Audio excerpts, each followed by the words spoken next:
Futures made of Afterfall insanity now always seem to be governed by this love we have for useless twisting of our new technology. Oh, now This there is is a no present from me to sound, you. for we all live underground. Hello, Charky. Hey, Cass. Want me to say the meanest thing I've ever said? Please do. I love this GBA American Idol cover of Virtual Insanity.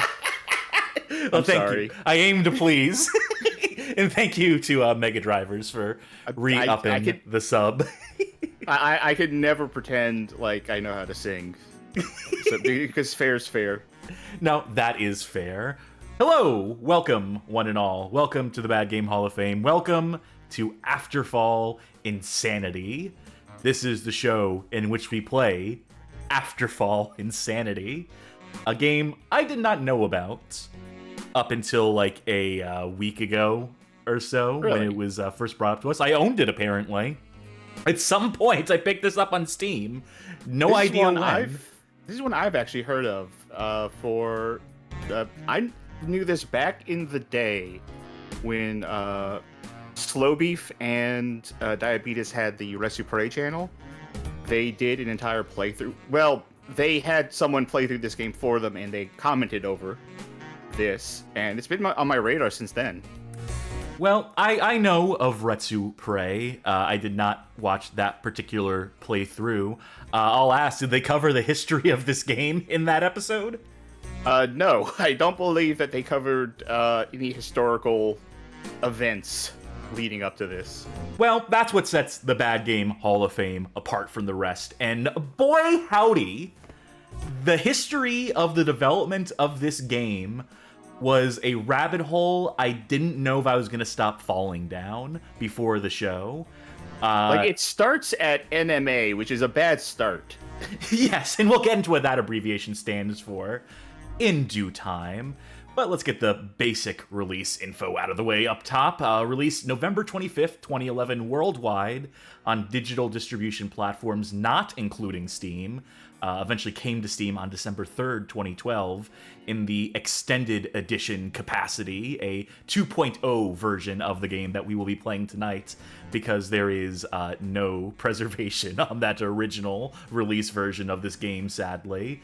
Only ever came out on Windows. Was meant to come out on the 360 at a certain point in time, maybe a couple other consoles. You know, when a game is in development for over 10 fucking years, you sort of shift your goals as to what platforms you want to release it on. This feels like a 360 game. It really does.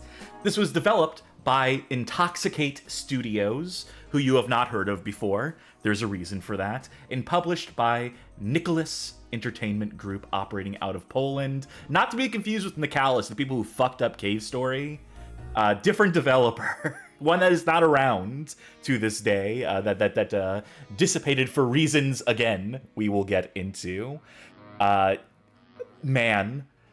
Let me just say that I wrote this history.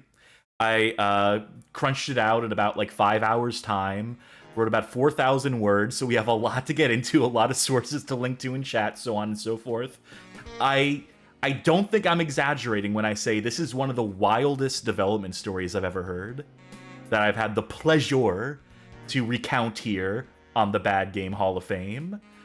I want to get into it. I am excited for this one, and for the game itself, of course, which seems buck wild in its own ways. But before we get to that, you know what else is buck wild? You know what else drives me wild? Virtually insane, as Jamiroquai once said. Chucky Stream Snack. Alright, tonight's stream snack is a gyros. Just from a restaurant, not an Arby's. Gyros. Do Arby's still do gyros? Do they even offer that anymore? Probably not. That was a shame. That was okay. They're not still serving elk meat, are they? Did they ever serve elk meat? I think they did.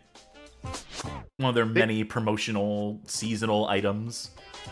This isn't the time to talk about Arby's because I just thought my Snicker Snack is, in fact, from a Greek restaurant. But man, I feel like I should go to Arby's more often because they have enough weird shit there that I'm like, yeah, I'll do that. They're for the sickos. Yeah, like they'll bring out a gyros. They'll have a meat. I've never had a meat mountain, but that sounds like a thing younger me would have been all over. Jamocha shakes or whatever that is. That sounds good. Anyway, whatever. That's not tonight's stream set. It's not tonight's stream drink either. I'm not having this Jamocha shake. I'm having what I believe to be a new release, I think, from Red Bull. The Pink Edition. Breaking news! Red Bull Pink Edition Wild Berries flavor. So, let's give this a taste. This is not as... The can is not as pink as the Kim Aid Alani drink from last time. Is it pinker than pink sauce? Pink sauce is not very pink. So I will say that it is like pink sauce is like beige sauce. Mm-hmm. But anyway, let's give this a try. And I'm just chugging on Monster tonight. The folk at home.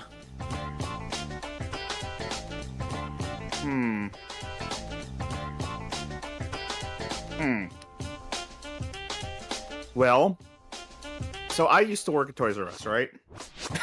Okay, where are you going with this?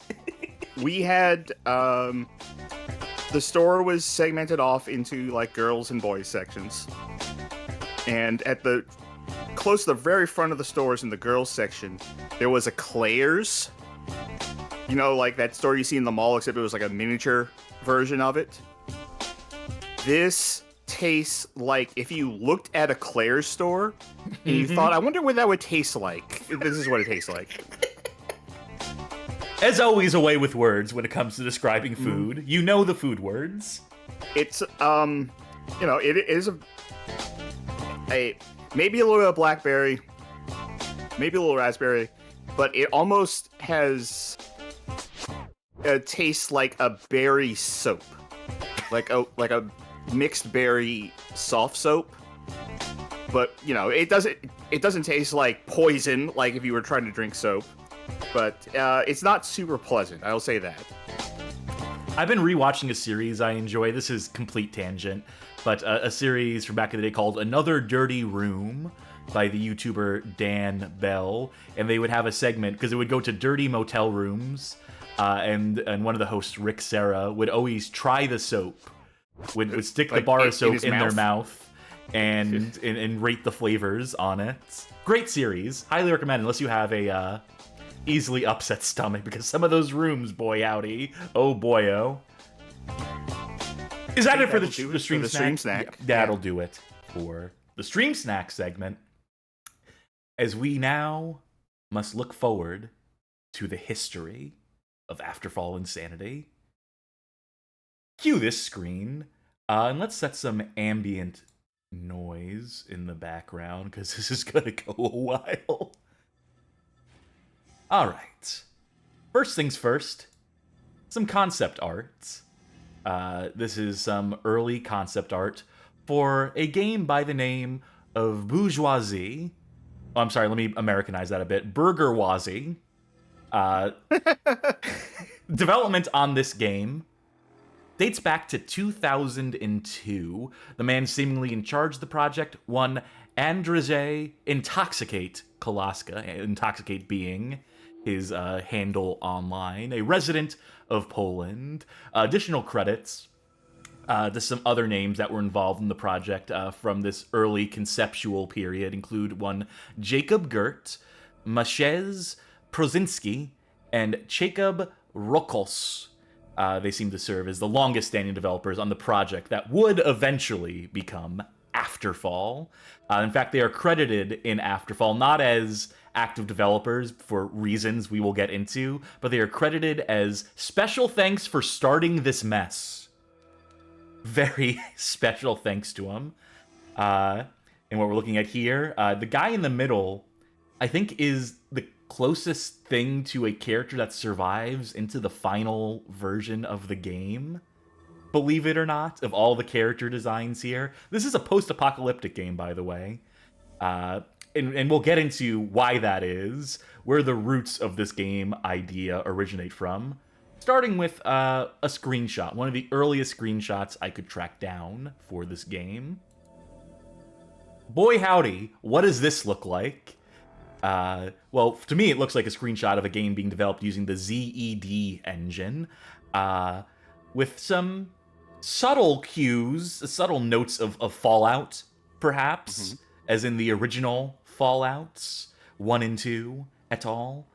Uh, and there's good reason for that, because this game is basically just, or at this stage of the game, during its bourgeoisie period, was meant to be an homage to Fallout, was meant to be a traditional style of CRPG, set in a post-apocalyptic universe. It was going to have original systems and original designs, of course, its own Now let, vision for what the post-apocalypse looks like. now let me ask you, for the sake of clarity, what does CRPG mean? Role-playing game, obviously. But what's Computer a C? RPG, so the Western RPGs in the style of like of a Fallout or what have you, or an Icewind Dale, original Baldur's Gate, modern Baldur's Gates, to a certain extent, isometric perspectives, quite typically. This is all 2D here. This was all done doing the ZED engine, which was, I believe, and there's no documentation for this engine that persists, that exists online. But I think it was meant to be like a engine to facilitate 2D games from an isometric perspective, is the best I can gather. I gotta say, I did as much due diligence as I could and went as deep as I could. I wrote everything in about 6 hours, but I was researching since a couple days ago, and there are just certain threads here that are just lost. And when you go back to like forum threads from the early 2000s, only so many posts survive, only so many links and citations of other projects and such survive. I've done the best I can to piece together a cohesive narrative here, but if there are any technical details or accreditations we get wrong in the course of this, I do apologize. But also, no one has bothered to document this beside me, so at least let this be like a foundation for someone to look further into this and do a better job than I. Let's move along to a forum by the name of No Mutants Allowed. This is one of the original Fallout fan forums, originating in 1997, still operational to this day, and it became the hub for a lot of Fallout inspired projects to go post in, to go update in, to go say, hey, Fallout community, you love your Fallout 1 and 2? Well, I'm working on my homage, or I'm working on a mod, or so on and so forth. And in later years, this forum became somewhat notorious for hosting people who did not take kindly to the direction that Bethesda took Fallout in. They saw Fallout 3 and very quickly determined that they did not want any part of it. These are the purists who wanted Fallout to remain isometric and continue coming out on DOS instead of on proper Windows machines. I don't know, that's maybe a slight exaggeration. But Fallout This diehards. this is a forum that, in my experience online, I've only heard people talk about in the negative of being like, oh, those people. Granted, all of that was heard back when I was on Something Awful forums. So, glass houses. Yes. So, No Mutants Allowed served as a community hub, as I mentioned, would also put up subdomains for certain projects that they put faith in, that they put stock in, that the community looked at and said, like, hey, this is going to be like a great game coming up. This is like an interesting game. Give these people developing it some web space. And in the early 2000s, that shit came at a premium, was not as easy to set up as setting up a website in the modern web is now. And so a subdomain for the game by the name of Bourgeoisie, Pearl of the Wastelands, was formally introduced on June 18th, 2004. By providing this subdomain, they were providing web hosting, an English language subforum to discuss the game, and ostensibly immediate credibility to Intoxicate on the No Mutants Allowed forums, where he would often post to update people on the game, to talk about development, to try and recruit people from the community to help him work on it. Now, that reputation, that prickly reputation of the No Mutants Allowed forum, as we know it as it relates to Fallout 3 and so forth, even before that, even before they had that to get up in arms about, this was a forum of skeptics, of non-believers, of just generally prickly people. And so Intoxicate would, in the process of advertising the game, of course there were people who were interested. Of course there were people who saw the screenshots and the constant news and thought, hey, maybe there's something to this project. Maybe this will turn out into something good and playable and that appeals to our interests. But just as many people would also just be like, absolutely, this is never going to come out. This is vaporware. I'm calling it now. Even people who tried to be nice, just because of the general tone of the forum, Intoxicate would fire back at. Like we see this user here in this screenshot I've taken from a March 14th exchange. Whoa, those are some beautiful screenshots. Good luck on developing the rest of the mod. To which Intoxicate responds, when we will add demo, you will never again say that this is mod. That's the inflection I'm putting on it. The inflection I assume it was written in. It's hard to say. This is, if full credit here, language barrier's an issue here. Intoxicate, hailing from Poland, English not their native language, so a lot of the things they say need to sort of be, you need to run them through your head a couple times. Rife with typos, which, you know, it whatever, it was a style at the time. But also just like certain details they would try to convey of the process of the development might sometimes get lost. And, you know, that's if you're not just Google translating Polish articles written about the game into English and all the wonders of machine translation that come with that. Is there a reason why mod is written like it's an acronym? I have no idea. That's how they just do it in a Poland, lost of time maybe. thing? Maybe in Poland it's an acronym. Who's to say? But what we can say is that that screenshot of the game on the Z engine was quickly obsoleted, as for the first time in the development in around 2004, the game moves development to the Torque engine, another publicly available engine for game development. Which meant an effective restart for development. Taking the studio game, now we're rendering in full 3D. Here's a collage of screenshots that had been posted to promote the game on the forums hosted on NMA. So clearly there's ambition here, and, you know, to expand these screenshots, to look at the work that was being done. At a certain point, this team consisted of 40 people that Intoxicate had brought together, and doing some like real work here, doing some impressive stuff. They were also constantly hounded by financial troubles, just from the word go. There is a forum thread entitled "Bourgeoisie Needs You," in which the forum moderators basically tried to put out a call for action to have people support Intoxicate as they continue development on the game. Someone in that thread goes on to ask Intoxicate directly, what other licenses do you have to buy right now? Because there's a lot of talk of licenses. There will be a lot of talk of licenses as this history goes on. And just a short list of the licenses that Intoxicate was looking to acquire or had acquired include a license for Visual Studio.NET 2003, a copy of Windows 2000 Professional, Milkshape, which I assume is some like 3D rendering program, PaintShop Pro 8 for textures. Now we must buy Gmax, Torque, plus Addunes. I think they meant to type add-ons, but I see those two O's there and it's too funny not to mispronounce. They further go on to state, we are so far now and have 40 people working on it, so, like you see, we are buying licenses because I will search for sponsoring distributor when design will be ready. We are too far to cancel project, and project must have really big potential. I am definite that we gonna find some sponsor distributor, not only in Poland, when pre-production will be ready. I can't help but notice that in the licenses you need to buy. Now, granted, that's not saying that they hadn't bought license already. I noticed MP3 is on there, and I feel like there was a thing back in the day where people didn't realize you need to buy a license to MP3, and that tanked several games, especially coming out of like Eastern Europe. Yeah, Parrish thought of paying for a license. Well, I think the thing is, a lot of people.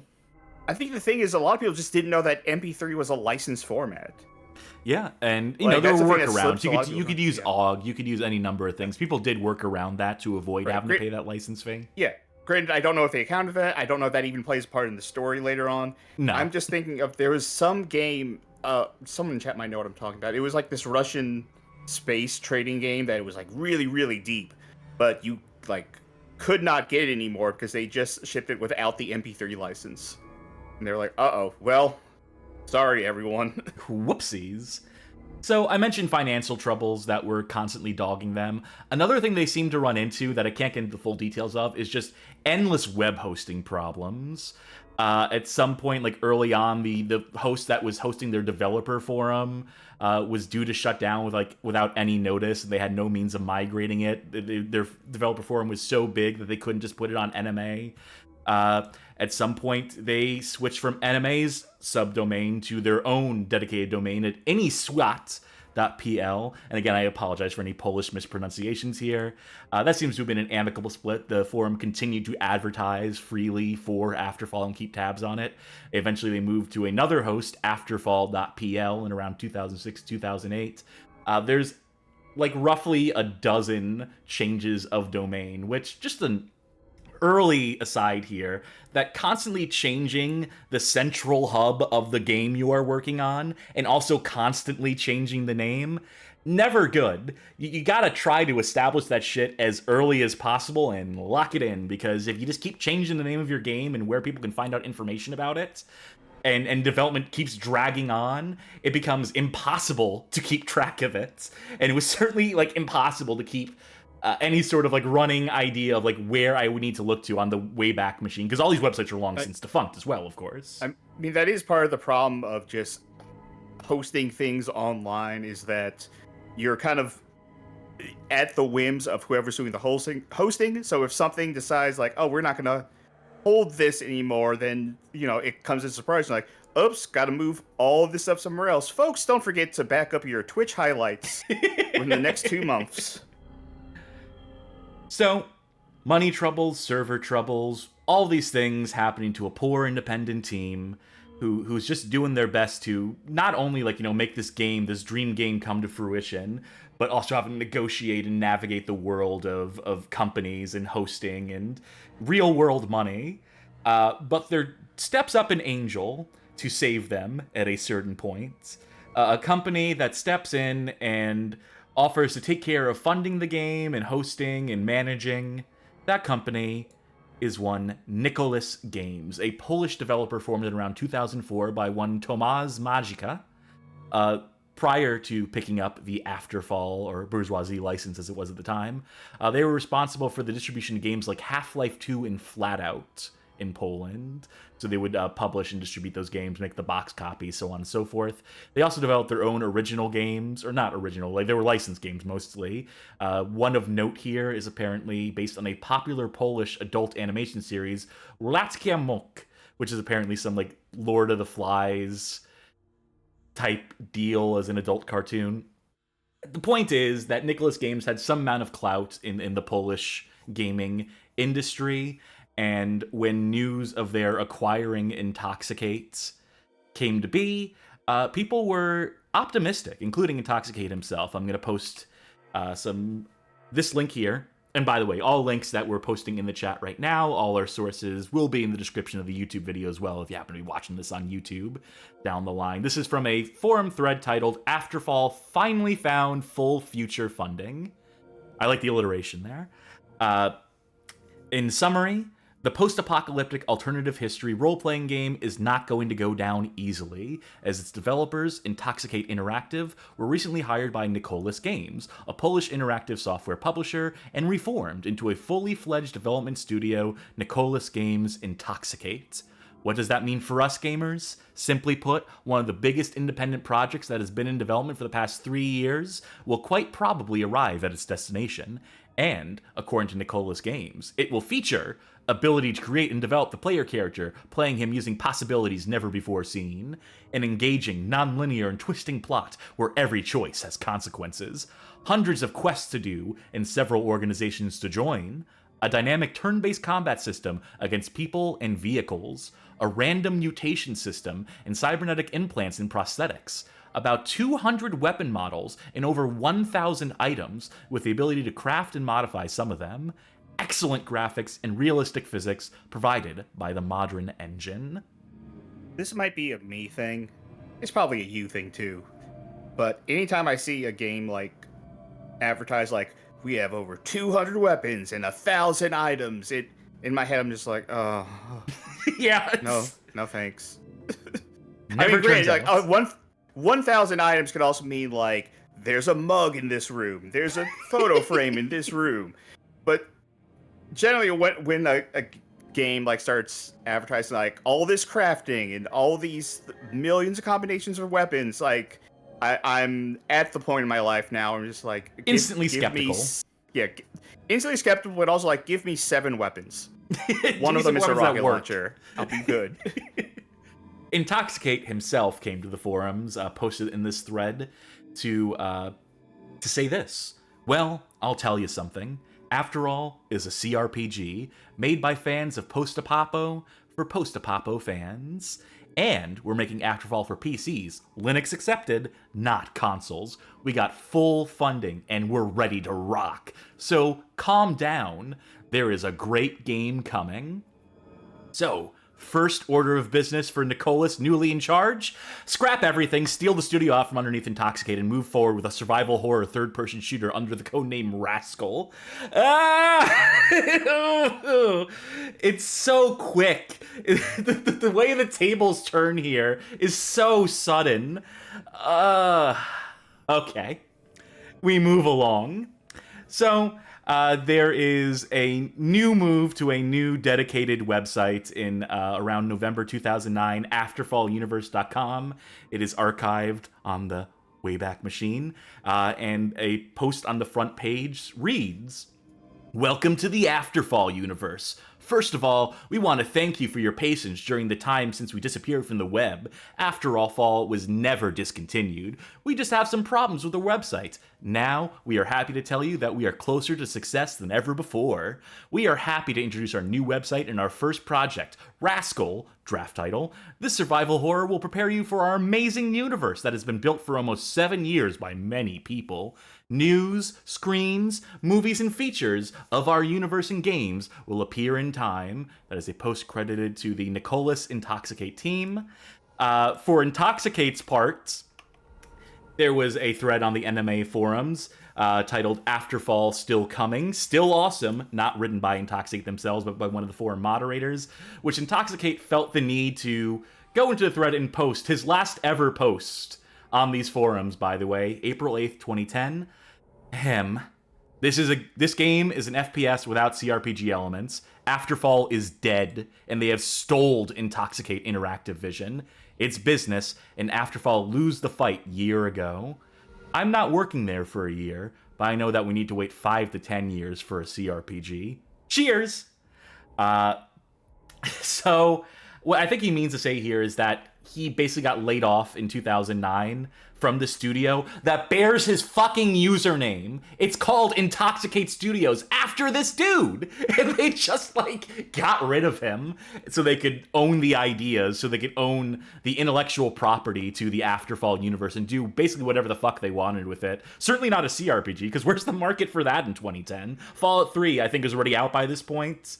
And so they quickly determined, like, no, the future is in third-person shooters, so let's just focus on that and put out something in this universe. And hey, if people demand a CRPG down the line, maybe we'll get to that later in 10 or 15 years. But yes, at this point, the original developers seem to leave the project or to be forced out. Who's to say? This post is basically all we get from Intoxicate to indicate the state of affairs. I mean, he uses the word "stoled." That he says it like he got basically like fucked on this deal. So this company that was meant to save them, secure full future funding forever, basically just poached their fucking idea. Which happens to this day still. Lessons not learned by so many developer. But I guess it came to a point where this game was probably never going to come out without some other studio or entity stepping in to put up their money and put some faith in the project. It's just the risk you have to take at a certain point. Didn't work out great in this case. And so we move along to the formal announcement of the game Afterfall InSanity. Rock, Paper, Shotgun are the first to report on it on April 7th, 2010. And I quote, "Splendidly named Polish developer Nicholas Intoxicate have announced they'll be publishing an Unreal-powered horror shooter called Afterfall InSanity via German publishers The Game Company." That's pretty much all I've got, but I just like the screenshot of some armor dude wearing what looked like fairy wings. yeah. And that was it. That's basically all they got. The press statement they got, which was like, hey, we're putting a game out. It's survival horror. Here's a screenshot. And media was meant to just roll with that. That was April 7th, 2010. Rock, Paper, Shotgun would report on November 2nd, 2010, with a little bit of an update. This April, Jim sluggishly wobbled into action when German publishers The Game Company announced they'd be publishing a Polish third-person survival horror shooter called Afterfall InSanity. This morning, we got another press release from German publishers Just a Game that they'll be publishing Afterfall InSanity in 2011. Why? Oh, turns out the Game Company declared insolvency earlier this year. They will be missed. The new press release has more details on Afterfall's sinister post-apocalyptic setting and very sophisticated story. And to quote the actual presser that they are referencing there, Berlin, November 1st, 2010. The Berlin publisher Just a Game secured the global sales rights in Afterfall InSanity. The survival horror shooter from Nicolas Games uses the Unreal 3 engine and will be released for Windows PC, Xbox 360, and PS3 in 2011. With its sinister post-apocalyptic setting and a very sophisticated story, with various surprising twists and turns unusual for that genre, Afterfall InSanity will cause an adrenaline rush in fans and newcomers to the genre alike. It is 2032, 20 years after the end of World War III. To survive the nuclear holocaust, humankind fled from the contaminated surface to find safety in bunkers, mines, huge cities below ground. As mysterious psychologist Adam, the player will be part of a team of medical scientists in charge of monitoring the fugitives' mental stability. Humankind may have survived certain death above ground, but their safe haven threatens to turn into a cursed prison.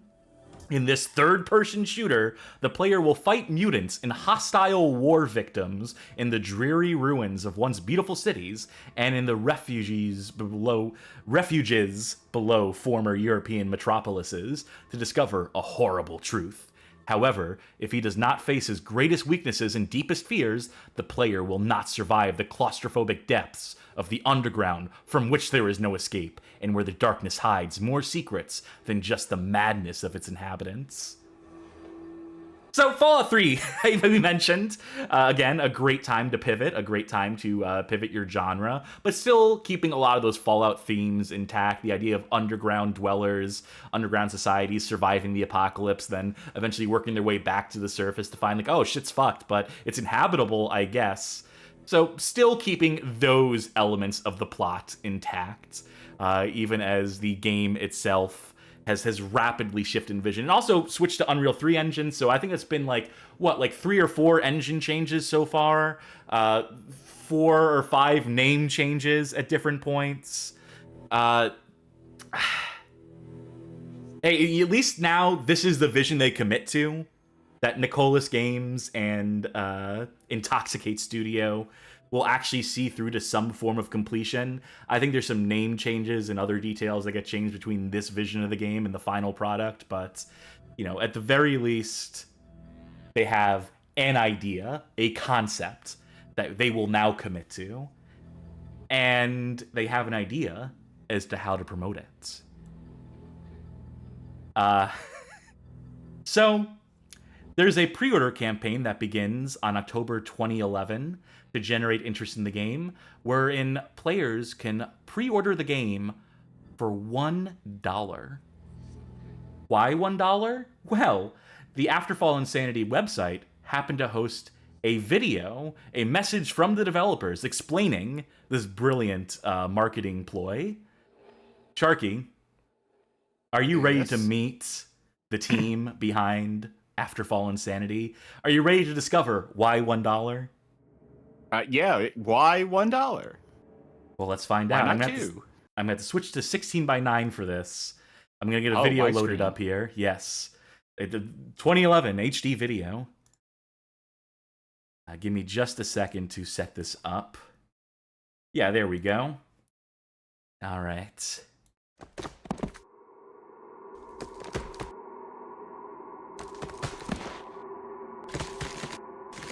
Hello there, my name is Patrick and I'm here to tell you why you can pre-order Afterfall InSanity for just $1.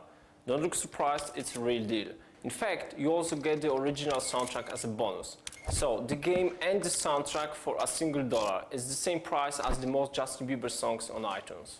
Good point of comparison. Oh, bye. To be an Oh, hello. developer. It's all about breaking the rules and stereotypes. We decide what game to create and how much we should charge for it. We're doing this as gamers for gamers. In short, we are creating the kind of the game that we would like to play ourselves. We're not completely out of the business sense, however, we want to avoid running in the red when making games. But the spirit in how we do it is the key to our particular vision. ChatGPT did not write this, believe it or not. The game's coming out this November.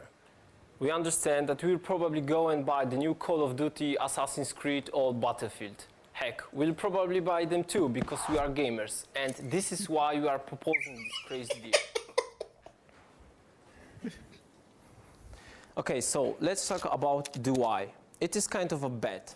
You will get your copy for just $1 if the gamers of the world will place 10 million of pre-orders. The fact that it's a pretty impressive number itself, it's very simple. We would like to do something truly epic. Keep in mind that InSanity is just the first game in the Afterfall universe. So we really would like to see at least 10 million people around the world play At least! join it, and looking forward to the next installment in the Afterfall storyline. Oh, Please bye pick again. one place to do your video. We could offer Afterfall InSanity for like $10 and it still would be a great deal for you, but we want to try something new and radical. So we ask you, does $1 sound like a pretty damn good deal or what? But there is more. We Whoa! for the record that every 10% from each dollar will go directly to charity. But this donation will happen only if we reach 10 million sales mark. Oh. And if we don't, you won't get Afterfall InSanity for $1. What? We'll be still doing a good deed, as we decided to donate all the revenue received to one of the largest charity organizations in the world. You'll still be able to get Afterfall InSanity for the normal price, of course discounted by the original $1. Once the final version of the game is ready, you will get your CD key and we will put Afterfall InSanity into peer-to-peer network. So what we are hoping in all of this? We hope that you will Google our game, check out the screenshots, check out the movies, and find us crazy enough to help you sell this game so cheaply. We are doing this for you, for the charity, and of course for ourselves, because we believe in the universe of Afterfall, and we think you will fall in love with it as much as we do. So let's challenge the system together, do something new, and change the world along the way. I've run out of places to stand. Goodbye.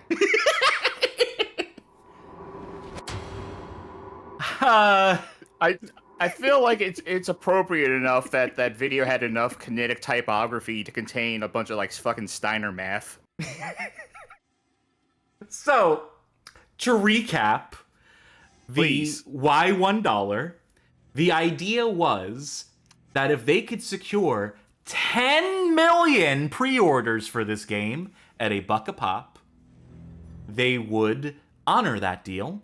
They would donate 10% of that $10 million, which would be $1 million, to charity. Which charity? They don't disclose in the video. It turns out they wanted to donate to Amnesty International. They were selected to be the recipient of the money.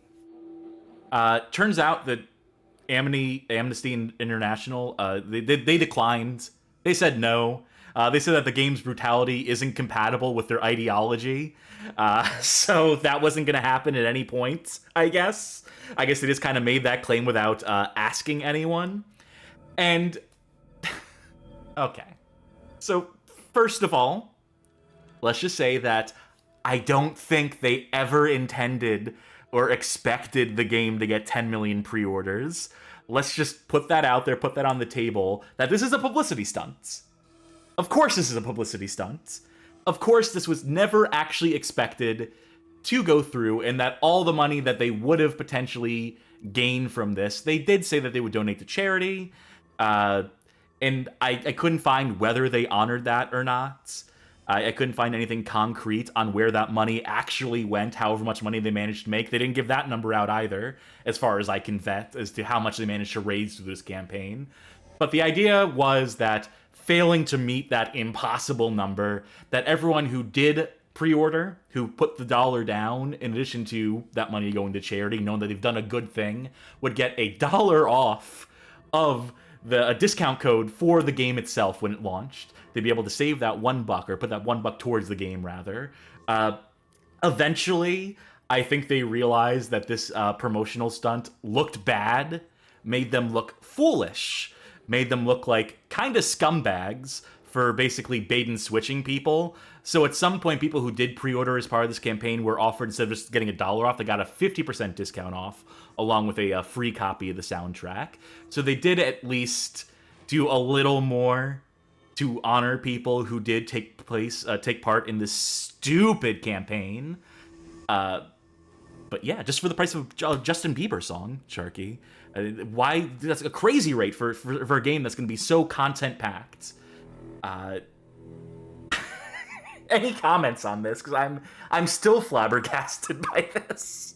I'm still doing the math. 10% of $1 for every 10 million, with 100% of the soundtrack being and a 33.33% chance of winning. Then you factor in Call of Duty into the bunch, and you know that the new Battlefield is not even going to try. And you know we're going to pre-order it because we're gamers. Yeah, of course. How many times did they use the word gamer throughout the promotional video? Oh, it's so good. That video is so good. I love every frame of it. Hacks, cheapskates, flim-flam men. But God, it's fun to watch, isn't it? Okay, we got to move along from this. We got to get to the part where the actual game comes out. And the game does come out on November 25th, 2011, across multiple digital distribution sites, including Origin, OnLive it comes out on. No Steam.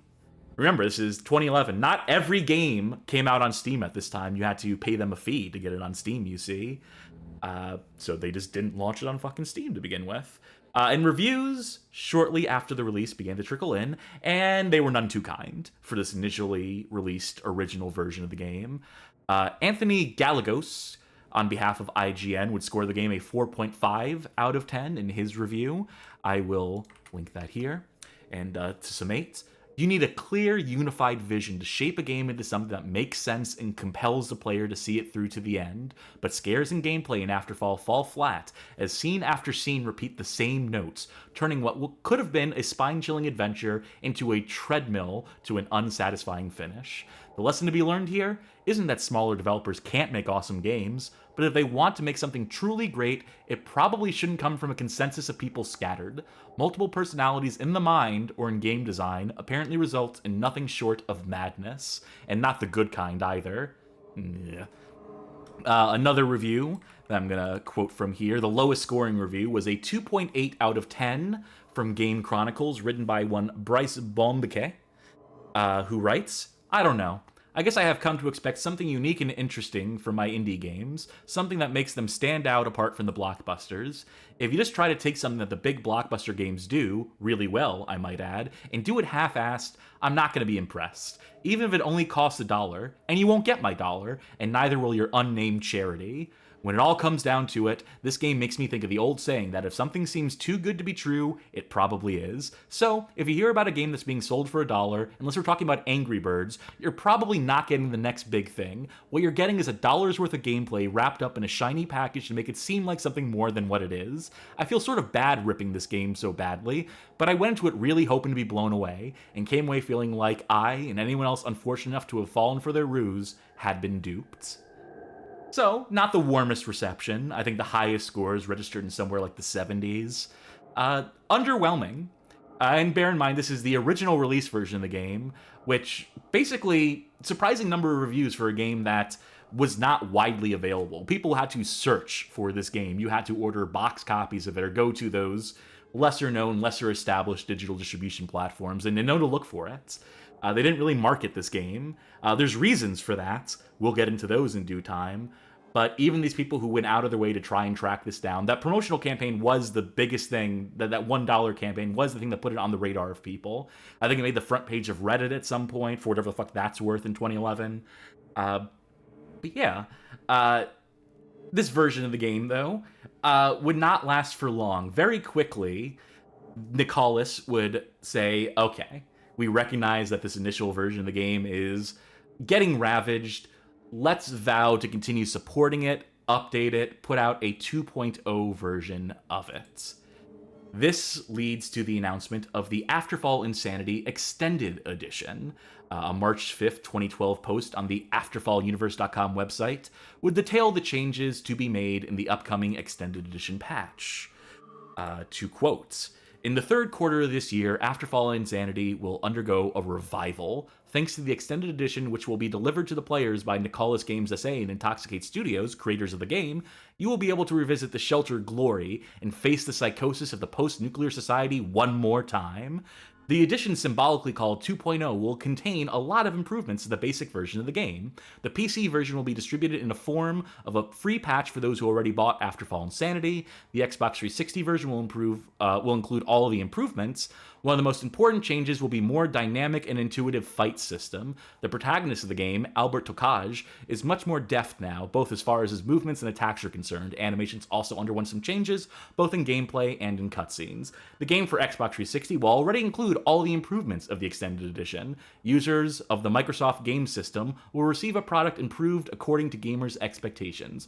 Most important changes include new dynamic fight system, improved cutscenes, more elements of psychosis, improved facial animation, improved sound of environment and characters, better efficiency optimization, new weapon, new automatic save points, checkpoints, new AI variants, new light and special effects, new and improved sound effects, new balancing of gameplay, changes in the narration style, technical and gameplay improvements."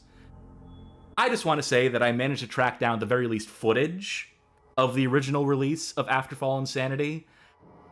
It's not that different. We're not getting a massively improved thing here. The biggest thing that I noticed was that there's more camera work in the cutscenes, that there's more like dolly shots and stuff. Maybe they did like a couple passes on the lighting. The facial animation improvements that they bally here, that they really talk up, it ain't much. I shudder to think of like how later in the game, how static and stiff those faces must have been for them to feel they needed to improve on this aspect and still not fucking deliver on it. But, now, I do want to double back on something that, from what we said at the top of the show, because they talk here about the Xbox 360 version of the game. There was no Xbox 360 version of the game, right? No, never came out, never materialized. But, you know, that would have been a big coup for them to be able to get it on a console, to get it on a proper console, or even like a console marketplace. I should also mention the checkpoints bit. Yeah, there are no checkpoints in the original game, no autosave.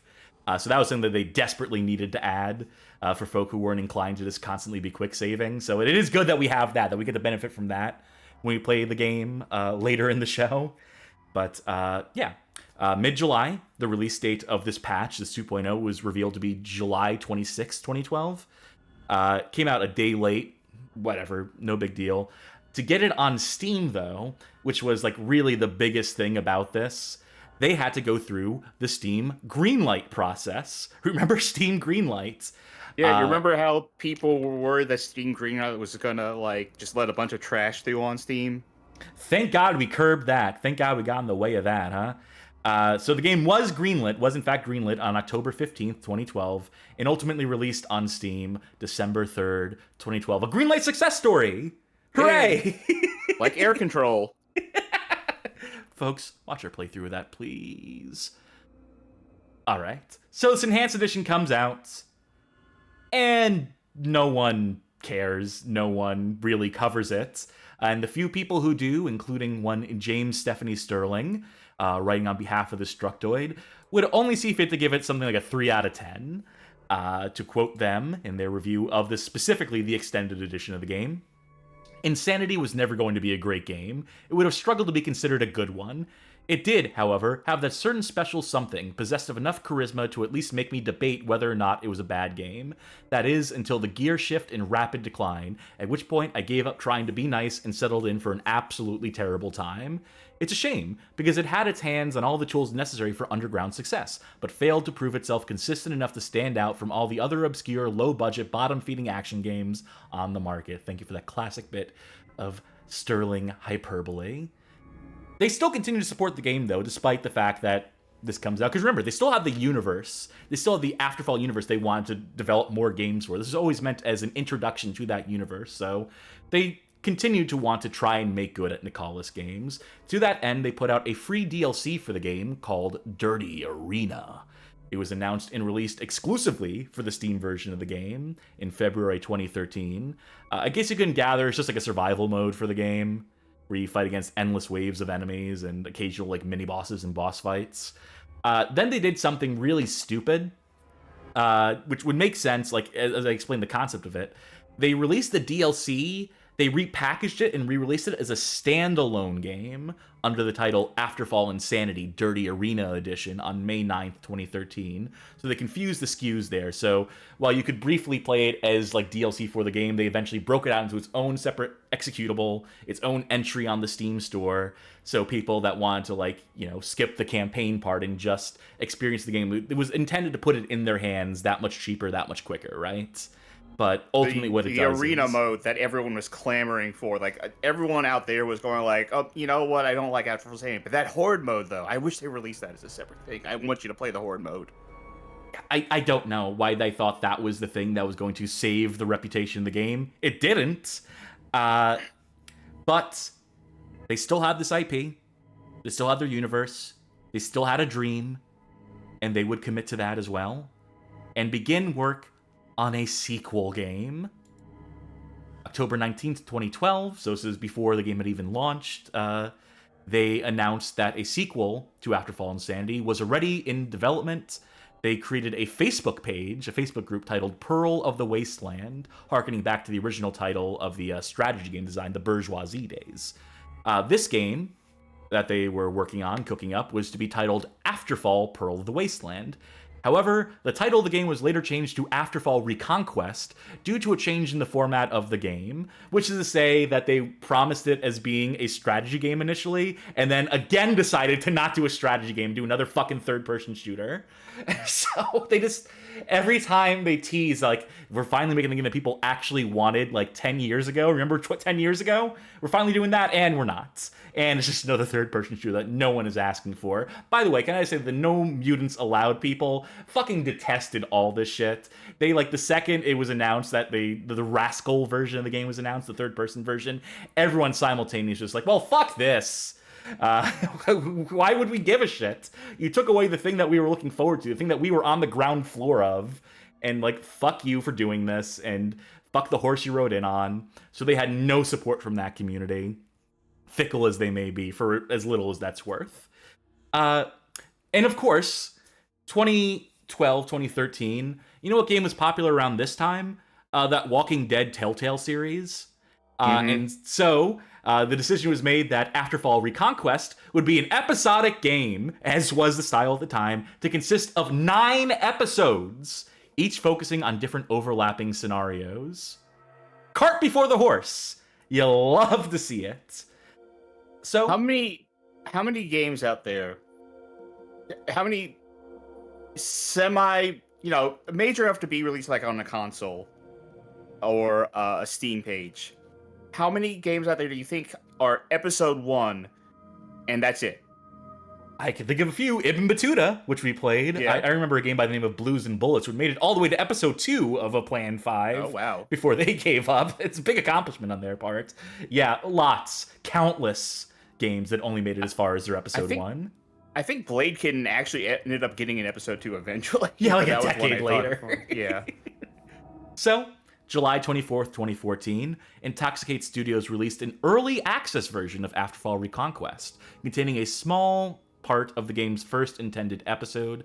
This early access slice of the game continued to see updates through to December of 2014, culminating with a 1.5 update, drastically upending the game's art style. You see the screenshot here? You see the way this looks? Kind of moody, appropriately post-apocalyptic.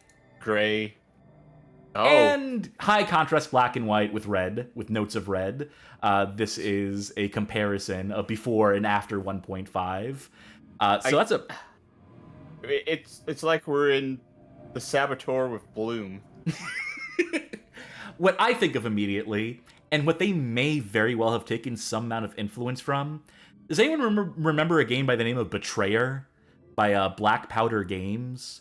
It was a game that also began, it was like a bow and arrow open world game. The bow and arrow was the primary gimmick, and also like some flintlock rifles and such. It was like a promising early access game that I played, that I got in on. And then at some point, just randomly, without any build-up at all, it switched to this art style, this black and white thing. It started off with like normal graphics, and then became a black and white with red type game. And it's around the time the game started to fucking suck. It's around that time that like every update they were making made the game worse. Funnily enough, in that version of the game still, you could turn a slider to bring the game back to the original visuals, and that's the way I preferred to play it when I tried it. A slider, you say? So you could have halfway between, like, original graphics and new graphics. Yes, somehow. As I seem to recall, anyway. I think the game got delisted from Steam at some point. It did come out, that Betrayer game. But I think you can get it for free on GOG.com right now, as a matter of fact, if you want to see what the fuck I'm talking about here. And then, you know, this getting back to Afterfall, this came out. The first episode came out on February 19th, 2015. And it was officially released. I couldn't tell you how people reacted to it, because no one did, basically, on the critical end. And, you know, community reviews being what they are varied in their takes on it. What I can tell you is that by May 15th, 2015, the game was gone, as was Afterfall InSanity, and the studio responsible for it, never to be seen or heard from again. Overnight, Afterfall disappeared, any trace of it. This really wasn't an overnight thing, though, because this is something that had been brewing in the background for a while that Nicholas had not been transparent about with their community. So, here's the thing. Remember how this final version of the game was leveraging the Unreal 3 engine? They weren't paying their licensing fees. Like, at all. So not MP3s, but Unreal 3. Yes! This is a piece of reporting by cdaction.pl. Let me get the date on this, because I believe this is a 2012 news story. Yes, November 28th, 2012. Sorry, I didn't put that in my notes.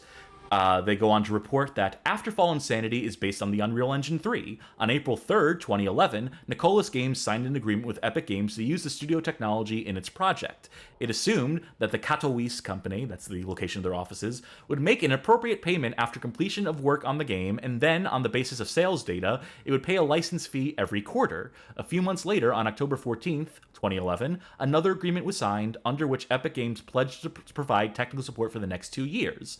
Unfortunately, it turns out that Nicholas Games had broken the terms of the contract without paying either for the use of Unreal Engine 3 or for that technical support. This was tantamount to losing the rights to use the Epic Games engine, which was associated with the obligation to withdraw the game Afterfall InSanity from sale and destroy remaining copies of the production run. Unfortunately, the Polish company did not respond to the calls, nor did it inform Epic about a change of address. They're literally trying to run away from Epic, literally trying to dodge them while continuing to sell the game past the point where they were told, destroy all remaining copies, take this off a sale. Epic Games therefore submitted an application to the Katowice District Court on October 5th, 2011, to order Nicholas Games to fulfill its contractual obligations. The court granted the request a month later, on November 5th. Afterfall InSanity, however, did not follow the instructions and did not inform the public about the situation. They still promote their game, intending to create a conversion to other hardware platforms. Epic Games had no choice but to file a lawsuit in the U.S. court against Nicholas Games, in which the company demands that the Nicholas stop violating its copyright, pay for outstanding receivables, compensation, refunds, and compensation for court costs. So they lost in 2012 or 2011. You know, I get the strategy, though, because it's like I always say, like, the only way anyone can really stop you from doing anything is to shoot you. Right? If they can say, like, hey, you violated the terms of this, legally you have to stop selling this game, you're gonna have to make you one way or the other. When they're dead in the cold hard ground, maybe that's when the game stops selling. That's what they did to Silicon Knights, wasn't it? I mean, another company that Epic put under the ground, and again, for good cause. Like, I'm not one to cape for Epic Games for any mega corporation, but when you license an engine, you gotta pay for the engine if you're putting the game on sale. That's just a part of doing business. You can't get away with it. when they do all the work and technical stuff to facilitate your game. You have to fucking pay them. And not long after the release of Afterfall, what was that name? Reconquest Episode 1. We mentioned the studio shuts down. Here is a GamePressure.com article on the bankruptcy and circumstances of the bankruptcy of Nicalis Games. They summate: Nicalis Games, a studio associated mainly with the Afterfall franchise, filed for bankruptcy. The decision was made because of the financial problems that the studio had after their conflict with the American giant Epic Games. On the 8th of June, a court in Katowice received an application for bankruptcy from Nicalis Games, developer of Afterfall InSanity et al. According to the owners, the bankruptcy comes as a result of a legal dispute with the provider of Unreal Engine 3, Epic Games. In the announcement made by the chairman of the board of Nicalis Games, Tomas Magica, we can read that the decision came as a consequence of blocking sales of the game on Steam, which amounted to almost 95% of the company's revenue. Maybe they should have fucking launched there first. Made their money while they could have. The situation was a result of the actions of the American giant, Epic Games. They demanded a payout of all overdue royalties for using their engine. Epic Games also demanded that all the games using this technology are to be withdrawn from sale. The lawsuit was submitted on the 5th of October 2012. 1 month after that, the court announced the verdict, obliging the studio to halt the production and distribution of the game and hand out all the data carriers with Epic Games property. As there was no reaction to the court's order, the American company contacted Valve and focused their efforts on blocking sales of the Polish studio's games on Steam. They finally managed to reach their goal in May 2015. In the face of the situation, Nicalis Games had no choice but to file for bankruptcy. So basically, the last bastion that was holding these games up for sale on Steam was Valve themselves, who also didn't respond to Epic Games and the request to take the game down, I guess, if I'm to interpret this correctly. But the audacity of them. I just cannot get over the audacity of Nicalis Games here, just trying to ignore it, trying to put their fingers in their ears and hum until this all goes away. And the thing that went away was their fucking studio. So, whoops. And just in case you have any remaining sympathy, lingering sympathy for Nicalis Games, the article goes on to also mention that Nicalis Games had problems even before that. In 2012, a Polish website, Gadzetmania, managed to track down a few of the company's employees who claimed that they have not been paid on time. At least 10 people had court orders for their overdue salaries. In total, the company owed about 500,000 PLN to its employees. The bailiff took over Nicalis Games' bank accounts, and the company's place emptied. Even though their situation improved in 2014, we now know that it was not enough for the company to survive. And I do want to quote a bit from that Gadzetsomania article, wherein the details of them failing to pay out their employees are brought to light, since it is good reporting. Since January 2012, there has been no salary at all, our inside source complains. About 40 people did not get on average 10,000 to 15,000 zlotys, which gives the amount of about 500,000 PLN, he calculates. The company's office in Katowice is empty. The bailiff seized all bank accounts and stated after checking in the city documents that no one does business there. According to former employees, there's almost no one in the company today. This is 2014, by the way. As far as I know, one person is still bound by a contract, although he doesn't come to the office. Formally, there is no contract signed, explains our source. CEO Tomas Magica tries to explain it away by saying, the offices are not empty, but there is certainly no such bustle as a year ago. In most cases, we try to find amicable solutions. We are signing settlements, and in other cases, we are simply implementing a roadmap to get out of debt. And that was the last anyone heard of Nicalis Games. Gone and forgotten. And all that's left is this digital copy I have of the extended edition on Steam. Again, I don't know how I acquired this, but I do have it. I think you can also still buy keys for this. I don't know how legal that is, but there are some sites. I think Fanatical still has keys for both Afterfall InSanity and the Squeakquel game, the first episode of that. Really? Yeah, I mean, they have overstock keys, and you would think that those things would have been destroyed or rendered invalid with the whole Epic Games thing, but... Reconquest is $7 right now. Whew, what a deal. I can't wait for that next installment, for that next episode. So, Afterfall's dead. I don't think they're coming back from this one. I don't think Intoxicate is taking back his studio and clamoring to continue working on these designs after they've been so sullied, so dragged through the mud. I wonder if he went on to do anything else, if he or if he came out of this being like, you know what, fuck the games industry. He has a Moby Games profile. I think he's done some QA work. Last I checked. So I think he might still be in the industry. He might not at this point, because I think the last credits he had were like in 2014 or 15 for games that did not bear the Afterfall name. So who's to say? Here's what I gotta say. There's some lessons to learn from this debacle, if you ask me. First one I'm going to mention here, don't constantly keep moving goalposts to keep up with modern technology. That seems like a big one that people still don't follow to this day. I mean, you look at the case of like a Duke Nukem Forever and how many engine changes that fucking game had. And now you take that scale and shrink it down to the scale of like an indie developer. If I were them, in their shoes, I would have just stuck with that original 2D version of the game. That probably would have made more people happy than even the switch to Torque, let alone the switch to a fucking survival horror third-person shooter that no one was asking for by that point. You're ultimately better off sticking with old technology, sticking with old systems if you have a significant amount of work in them, especially nowadays where people will go for throwback-style games, are willing to, like, downgrade graphics, are willing to take a not so technically impressive game so long as the gameplay holds up. That was not a lesson heeded by these developers, and unfortunately we see where it landed them. Another lesson number 2, don't let yourself get bought out by bigger studios on buying sprees. This still happens a lot, as you may gather, and it never turns out well, especially now. It's only gotten worse in the decade since this debacle. But again, I understand the circumstances that lead a small developer into making that sort of deal just to make sure their game comes out, but never turns out for them. Third lesson, don't fundamentally change the core of your game on a whim to chase market trends. Again, these all seem fairly obvious to us as people who have observed this industry for any length of time. But Nicalis Games and their buying a license just to like get the rights to a Fallout-esque universe and then not deliver on a Fallout-esque game at all. Like, this final product resembles more like Dead Space than anything. Just to give a preview for the game we're finally going to get to in a few minutes.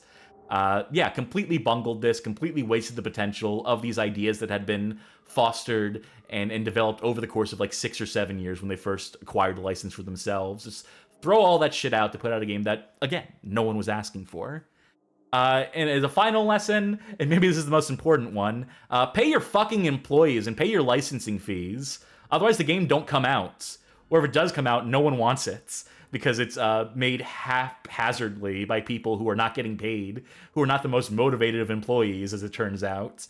And then when you don't pay the license fee, they kind of the companies kind of come a-calling and steal the game out from under you. So, you know, something to think about, something to bear in the back of your mind as a developer, that games cost money to make, and you got to be equipped to pay people for the privilege of working in this industry. So that's my takeaways. Do you have any of your own, Sharky, at this point? Okay, so for $1, 10% of that will go to... I give up on the math on that one. It doesn't make any sense. It was a marketing play. Yeah. So with all that being said, with an hour of history out of the way, sorry, I told you it was going to be long tonight, but I think that was an appropriately buck wild story. I think that had some twists and turns unbecoming of the genre, as that one fucking bit of ad copy read earlier on. But before we launch the game, one last thing, and again, I'm so sorry, but this is just a minute-long video. If you happen to have this game, if you were one of the lucky few to still retain a copy of Afterfall InSanity on Steam, note, you're going to want to set a hard limit on the frame rate to like 60 frames per second, because they did not design this game with 60 frames per second in mind. I'm going to spoil a little bit of more than 60 frames per second, specifically, right? Yeah, so when I launched this game with my 120 hertz mode on, this is what it looked like. This is what the game more or less looked like. To stay in their rooms or recreational areas until further notice. We're getting into some combat here. Stop him! And something really cool is going to happen with the ragdoll here. This is like the first act of the game, by the way, so not a major spoiler or anything. And look at him go. I gotta get away from this guy. Dodge and roll, tuck and roll. Yeah, so the I was hoping we ragdolls. could- I was hoping we could play like this, but Yeah, unfortunately, I wanted to give the game a proper due, and leaving this enabled at the 120 hertz mode, I think would do a little bit of a disservice. I think would maybe not be the most fair to the game. It'd be very funny, but we are going to lock it down to 60 frames per second. And just in case you thought that was an anomaly, just in case you thought it was a one-off ragdoll, why don't we go get ourselves another one here?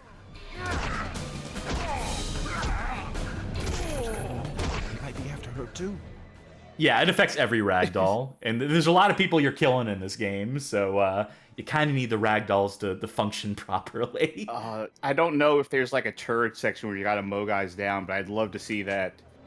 If there is, frame rate going. If that exists, if there is a scene with like hundreds of corpses simultaneously, I promise I will go back with 120 frames per second enabled and capture what the fuck that looks like. Oh boy. All right, ready for this game? Yeah. So am I. Let's get this launched. And thank you, folk, for putting up with us as we indulge in a bit of the old history.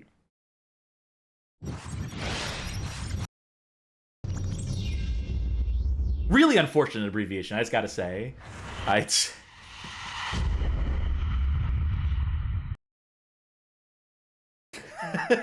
Powered by the Unreal Engine. Oh, you don't say. Don't tell them. Keep it on the down low between you and us, player. All right. So it begins. Let's take a quick look at the options. Default settings there. Video. I'm playing this at 1280 by 720 because the subtitles, they do not scale. So if we were playing this at 1920 by 1080, it would not come across on stream. It would be unreadable, illegible. Range of graphics options. I'm cranking this one up. I think my computer can handle this game from 2012. God, I hope so. I'll make sure that subtitles on. Gore, yes please. Controls, keyboard, range of controls here.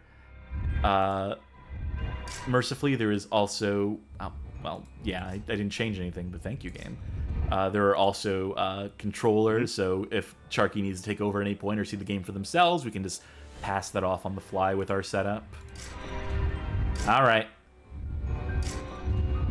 Oh, extras. Credits. Others. Oh, I thought this was credits. Cool. Some concept art. Oh, unknown concept art.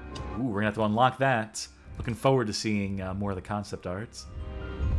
All right, a new game. I'll take this at medium difficulty. I'm gonna go ahead and overwrite my progress.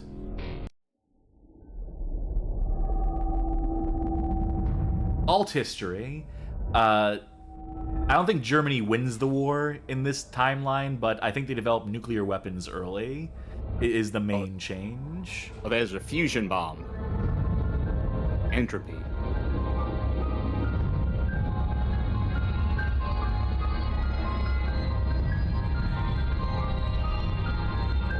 Confinement Confinement syndrome. syndrome, which I was feeling that in assume is 2020. Cabin fever.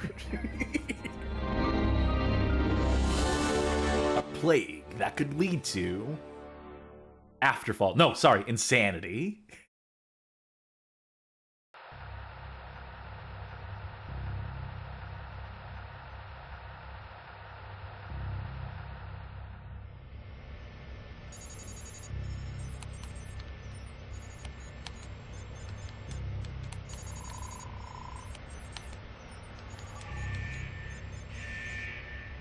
Well, that's never good. Warning.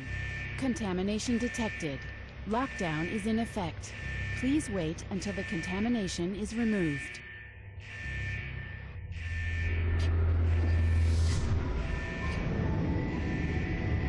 I don't know why there's a white border around the bottom right corner of the screen there for that, but this is pre-rendered video. They could have done something about that. Someone could have noticed that at some points.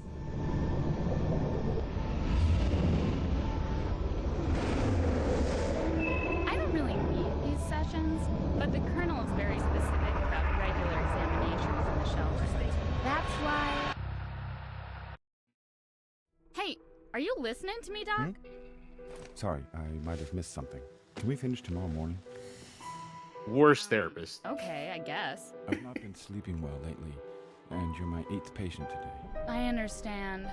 I guess you must have some reasons to be tired. Yeah. Our hero, ladies and gentlemen. David Cage. Real quick, I need to move the chat up so it doesn't overlap the subtitles. I just realized that now. Sorry. This should be fine. This should move them out of the way, I think. Yeah, that'll work. And then I'm going to boost the volume just a little bit. I may come to regret that, but for now. All right. So patient at the door. They can see themselves out.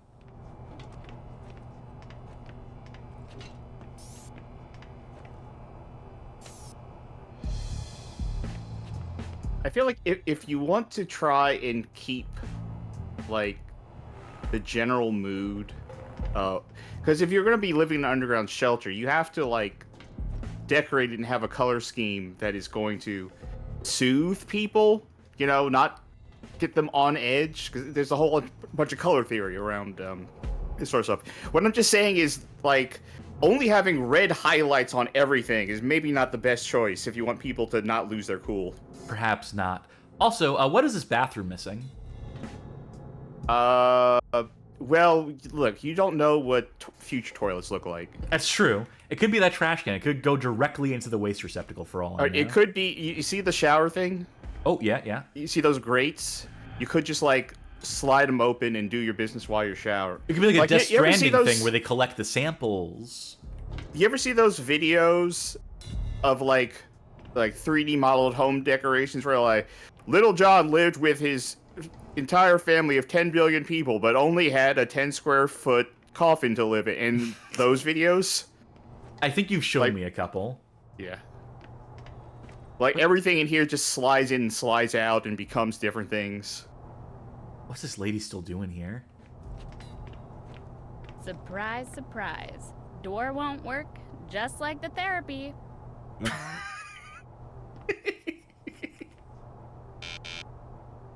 Damn it. Let's hope at least my PDA still works. Unlike my therapy. Yeah, this game takes a weird anti-psychiatry stance at different points. Everyone in this world seems to hate the idea of psychiatry, and yet we are playing as a psychiatrist, so...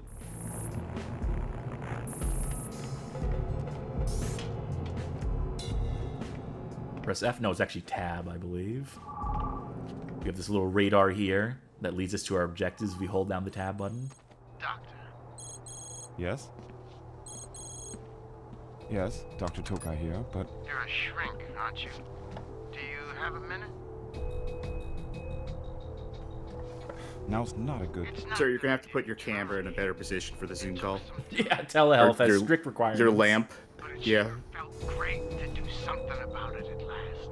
It felt just like a birthday. You're not saying anything. What's on your mind?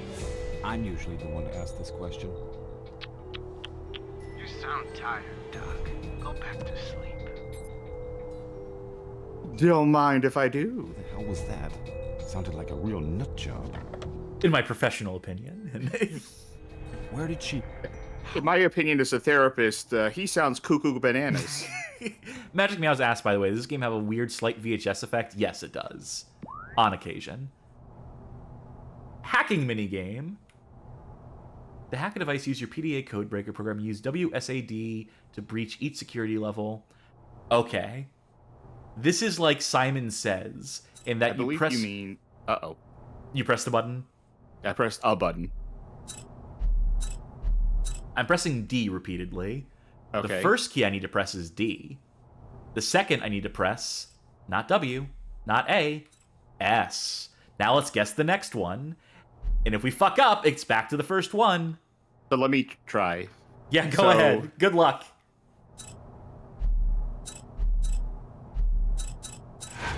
Okay.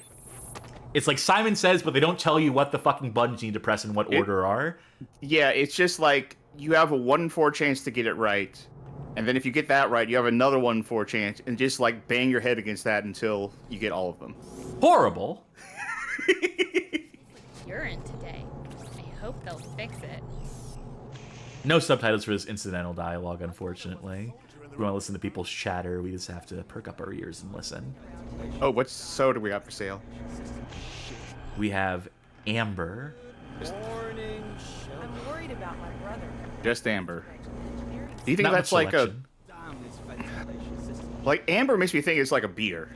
Could be. Vending machine beer. I would try that. Whoa. What was going on with like the effect as you were looking at it? Oh, Like, all it wavy. just keeps happening. Without much rhyme or reason. Anytime like a game on the options, these are especially here with modern games, but they'll have things like, all right, chromatic aberration, film grain, motion blur, depth of field, and like all these things. I'm always just off. Same. You can look at points of interest by pressing a dedicated key, so when the game wants you to look at things happening in the environment, you can quickly snap your head to it, which is not a bad idea. Oh, When I say fucking awesome. Dela energy. Is this an AI generated texture? It might be the progenitor of it. System is shit. Guy's got a potty mouth, I can tell you that much. That's why I never listened. Shit. I love just sitting around listening to incidental dialogue from NPCs in games like this. I need a little pick-me-up. The cocaine dispenser. The cocaine vending machine.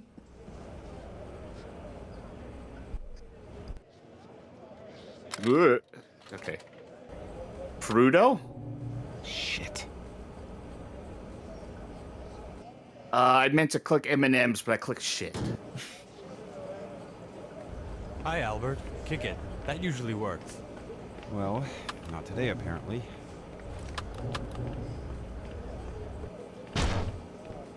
Looks like it's the bar for us. Come on. These cutscenes Alright, didn't used to have changing camera angles. It used to be like the static shots from a distance.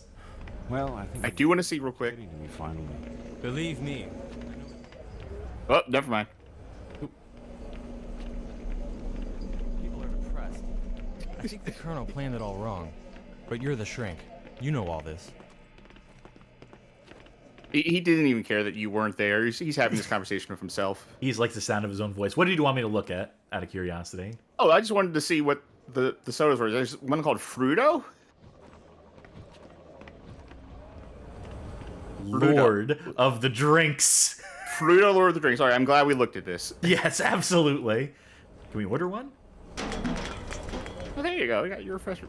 All right, pick it up. Just pick up that can. That's a thing that happens in video games, right? Where you like get a vending machine thing and just spits it directly out on the floor. Wouldn't you be pissed if that happened in real life? Remember? We're all that's left of humanity, and a bunch of malcontents at that. This doesn't bode well for the new civilization. Anyway, what's up? That the thing I just said? Right. Nice weather we've been having lately, don't you think? True. But that plutonium rain this morning ruined my barbecue plans. Man, I hate this place. Yeah, me too. If it weren't for Carolina... yeah. I would make a joke about that, but I honestly do say, man, I hate the future, unironically. Don't let it get to you. It's the price of being a shrink. You're collecting people's thoughts for the Colonel. No wonder they're avoiding you. Anyway, thanks for the advice about the vending machine. For a minute there, I felt genuinely relieved. Guess I should use that in my therapy. Stress relief through violence. Sounds pretty catchy, don't you think? Doc, don't go telling people this. Attention! Albert Tokai is to be detained immediately for crimes against the Republic. I'll explain later. It's bullshit. Maybe so, Dr. Tokai. If anyone comes calling from Epic, You'll be explaining to. Please do not resist. was he T-posing for like just a half a second there? I believe so. Well, this moved quick. Everyone at this bar is loving the fight, though. Who do you think they were rooting for? Everyone is to stay in their rooms or recreational Huh? until Okay. Moving very quickly along. We're in it.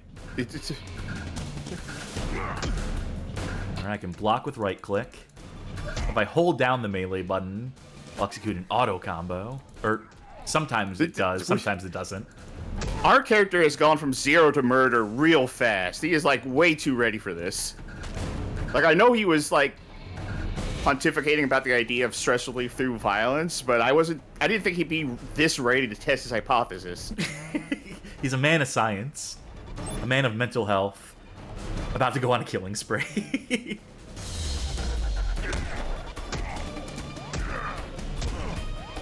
These guys are pushovers, by the way. I mean, they tank a lot of hits.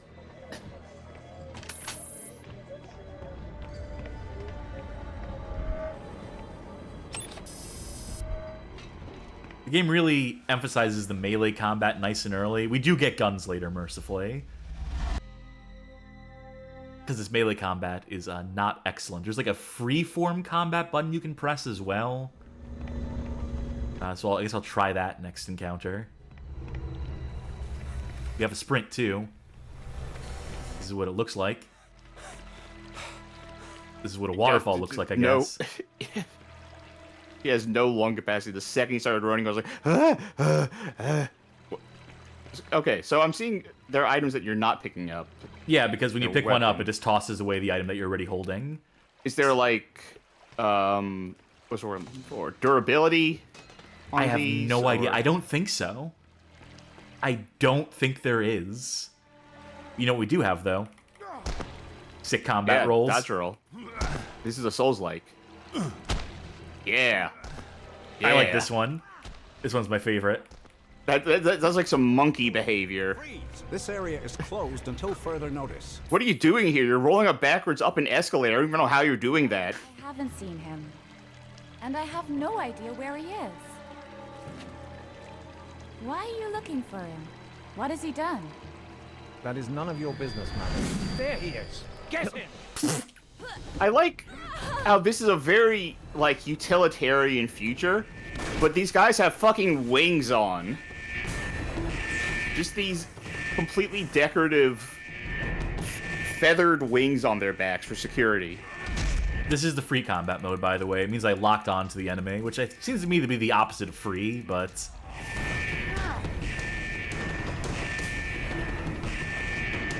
We're running away.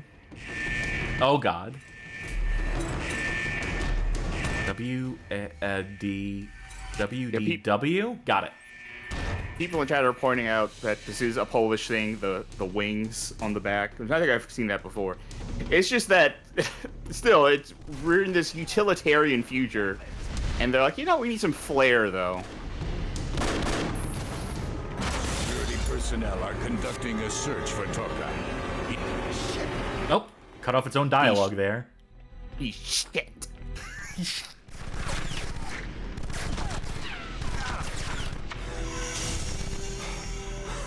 Okay, now, at this point, I don't blame our character for killing to save himself, right?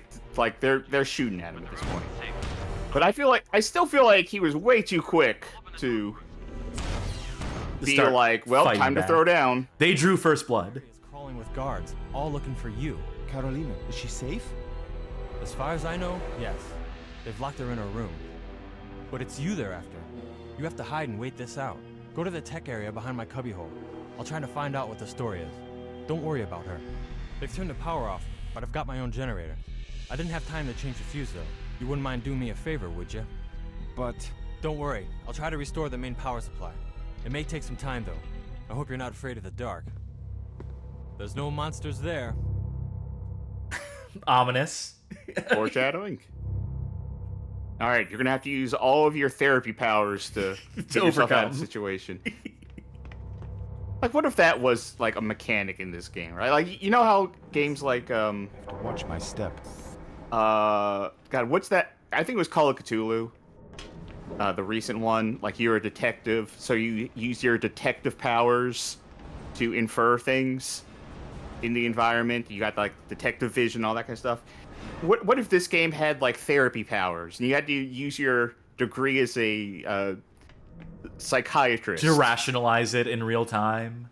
Yeah, Or like boss fights, you know, had an option for you to start with "Tell me about your mother." I mean, I'd be interested in playing that game. I don't know how well it'd sell. I don't know what the market for it is, besides me, and probably you. Yeah. I missed. Whoa, that was gonna take off Garrett. Well, pick up that axe. I did. You did pick up that axe. Oh, is this gonna be like Condemned, where you have a bunch of melee weapons, but they're also keys? Perhaps. You're gonna have to drop that axe for a crowbar to get into something? It might. I'm going into this game portion blind. Despite the hour history we did at the top, this is all new to me. This is new and exciting territory. And as such, I want to test out what is and is not destructible. Thanks.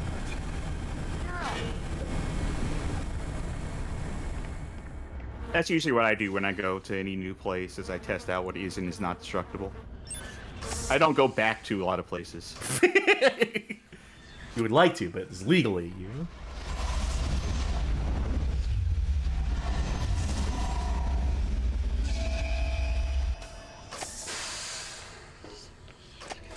Albert Tokai, 34 years old. Albert Tokai, 34. Psychiatrist. Albert Tokai, pharmacologist. Albert Tokai, born the 13th of May, 1999. Albert Tokai. Oh man, I'm older than Albert Nice one. Tokai. One of those young millennials.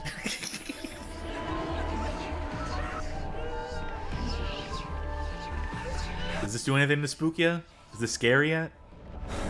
I don't know why we're already going this route, right? Like, with no build up to it, we're already getting like the extreme hallucination scenes, and he's fine,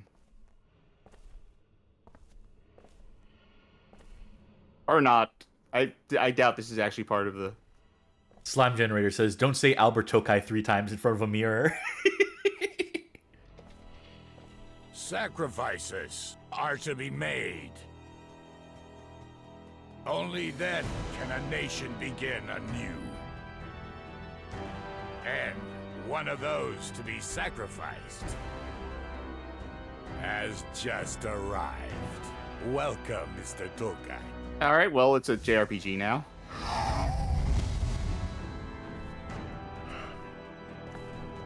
Bring him to me.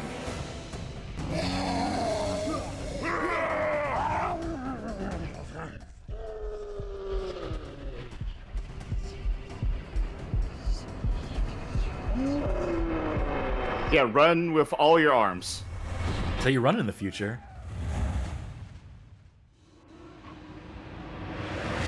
Huh?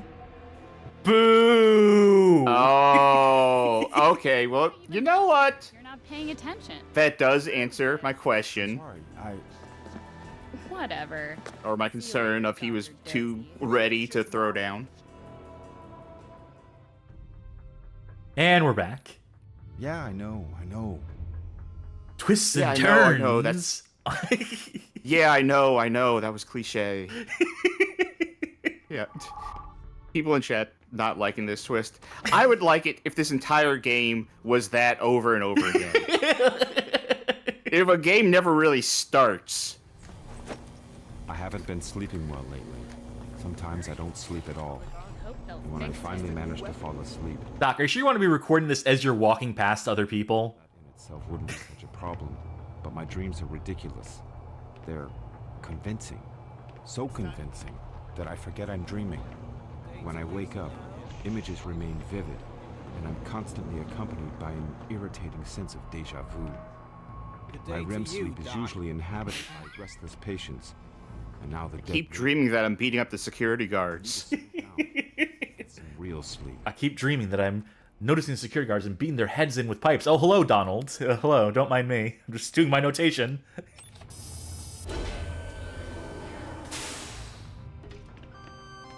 Attention, tram number 5 Giant Bag says, yeah, dude, most people don't know they're in a dream when they're dreaming. is arriving at platform number 3. I mean, I sympathize as someone who just hates having dreams, period. The Colonel demands your Why not requests? You know the Tell them to go be more polite. And I thought that today couldn't get any better. Don't shoot the messenger. I'm your friend, remember? I don't seem to have too many of those these days. Jeez, wouldn't mind eating something first. Anyways, thanks. Rude. First things first, the old prick will have to wait. Not like he has any choice if it's that important. I heard they wanted to improve. Anyway, yeah, I hate having dreams. Yeah, I'm not a fan of them either. I'm constantly having dreams. I'm having a lot more nightmares as of late, so Same, and when I have nightmares, they're real bad. But I don't even like just having normal dreams, or even what you might consider a good dream. It's just tiring. Granted, I have sleep apnea, so everything's tiring. Sorry, man, but I'm in quite a hurry right now. What's going on? Well, there's a problem I have to fix on the lower level. Apparently, it's a big deal, so excuse me. Take care, Albert. Right. You too. Okay, which? I sort of forgot which way is downstairs. Is it up? Is it in the bar? Oh, pick up this note. We picked this up already in our dream, but it's the same note here, so explain that one. The annual veteran meeting, November 11th, 2035. Main atrium on the first sublevel. No guns allowed. Spoil my fun, why don't you? By the way, in case you're curious what our objective is, meet Carolina at the bar. We can hold down tab. It'll tell us exactly where Carolina is at all times. Not creepy I was kind at of all. expecting you to draw it on the ground, like Dead Space style. Request. Dear Carolina, we need some ingredients from the food production plant. Would you be so kind to provide us with 3 kilograms of hydroponic fruit, bananas, or apricot, 2 kilograms of flour, 6 eggs, and 5 kilograms of sugar? I managed to acquire milk, all on my own. 2 bags of fresh snow peas, and maybe a toy for her brother Bob. That's a reference I don't know if anyone's gonna get. Not me.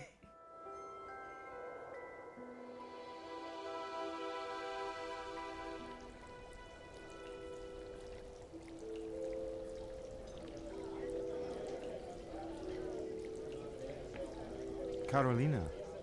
Oh, there you are. I thought you'd never come. Sorry, I had to finish a session, but it didn't go that well. An aggressive patient? This time a sleepy doctor. Nice job, Doc. Let's not talk about it. It's hard to make an impression as a good psychiatrist if you're constantly falling asleep during sessions. I'm just so tired. And now I've been called into the conference room. The Colonel's probably going to send me on a suicide mission, though I think he would be content just using my head as a dartboard. But seriously, everyone's in one hell of a rush today. Yes, I know. Sending you on a therapy mission you might not come back from. But I don't really care. How's your day at work? Don't change the subject. It might be something. So how's your sex life? More important. He asked his own girlfriend. If only agreeing with Open relationship. You know, what was her first line? I thought you'd never come. As usual. All right, bye. I bet this song has like an awesome title in the track list. Requiem for a Dreamless Night.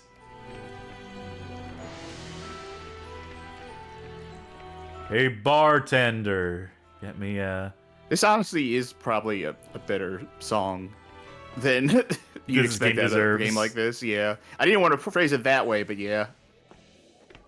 Dr. Tokai, the Colonel ordered me to escort you to the conference room, in case you had different plans. Like they ever mattered. Did the pills help, Private Grutsky? Maybe they would. Yeah, Dick's hard as a rock. I stole them from my locker thinking they're candies and fell into a coma. At least I know they work. Anyway... We're just gonna brush right past that, I guess. Yeah, those pills you prescribed to me, some other guy stole them, took them, and like is comatose now. So thanks, Doc. Oh, you see him? He took like all of them. Here cometh the chosen one. A minute longer and we'd have to send a rescue party for you. Not everyone's a clockwork soldier, gentlemen. The Colonel's on the line, Doc. You know what your problem is, Mr. Tokai? You're not even trying to be respectful. I have to wait for you every single time. You disrupt the entire administrative process. Ain't fair. There is a problem, Mr. Tokai. On the second sub-level. Oh, he disappeared. Did you see that? Yep. Rather a behavioral problem. People are acting strange. It is probably just a leak in the ventilation system. Some kind of chemical contamination. The quarantine procedure sealed all We need of to the animate laboratory this doors, on our presentation. trapping scientists inside. And You, as our prominent psychiatrist and pharmacologist, will go there with the security guards, find the cause, and neutralize it. It is your duty, Mr. Tokai. Talk about their issues or whatever. Mr. Tokai, you think too much. You have your orders, Mr. Tokai. Dismissed. Yes, sir. Another day at the office. The loading screen's not holding it together.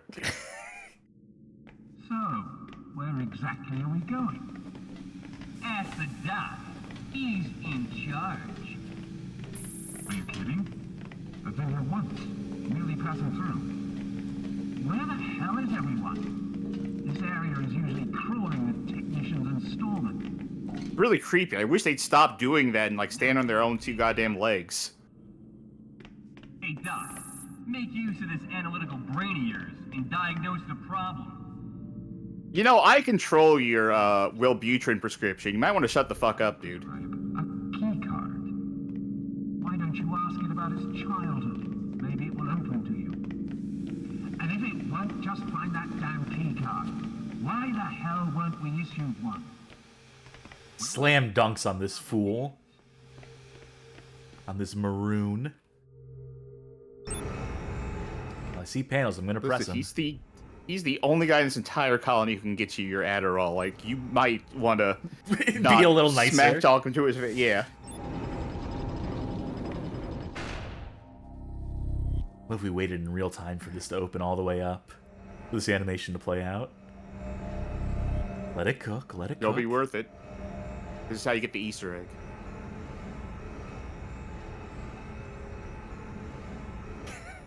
Oh, come on. It just keeps going up and like clips through the ceiling. Stretches to be infinitely tall.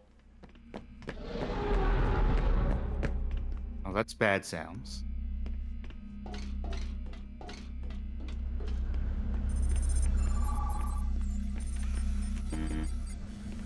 Can't use that. Johnny Baghead says, "Ooh, look at me. I'm a doctor who knows stuff. Ooh, you're so dumb, doctor, having knowledge." Yeah, I'm pretty sure that's like RFK's role in the government right now. Oh, there's the access card. Communication's down again. I can see on the cameras that something's not right in the reception area, but we can contact them. We're going to check it out with Information. Cameras. We're going for a walk. Yankovsky out. All right. No wonder it's jittery. Hasn't seen too much real action since day 0. Was your guy a soldier or former soldier? Who's to say? Maybe we'll find out in time. Honestly, they weren't even talking behind her back. They were talking, like, they could see me on the balcony, and they just continued to shit-talk me. The levels of disrespect here are... So, day 0... I don't know how much of the plot you've been paying attention to closely, but, like, how far after the move down into the bunkers is it supposed to have been? Do you know? I think it's like 2030 something here. Right, but, like, when did the shit go down originally? Well, let's do it's something. Like 2035 right now. Fearlock. What? I'm sorry, what? Hello, Albert. I've installed the widget you requested on your PDA. I called it Fearlock.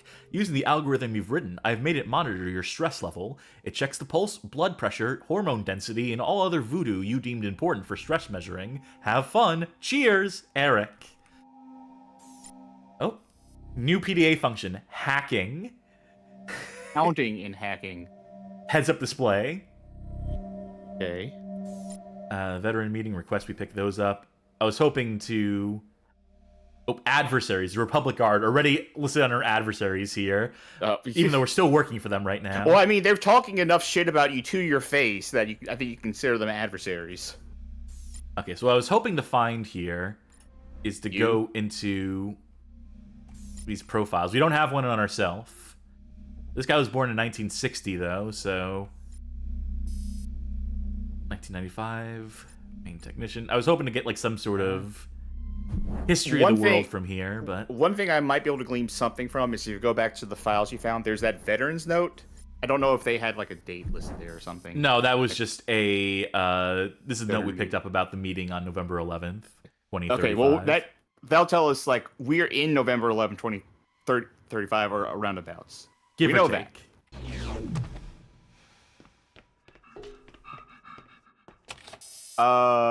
Frank Gothic says the nuclear war in the story was about 2020. Not 2020. It was about 2012. That must have been day zero, yeah.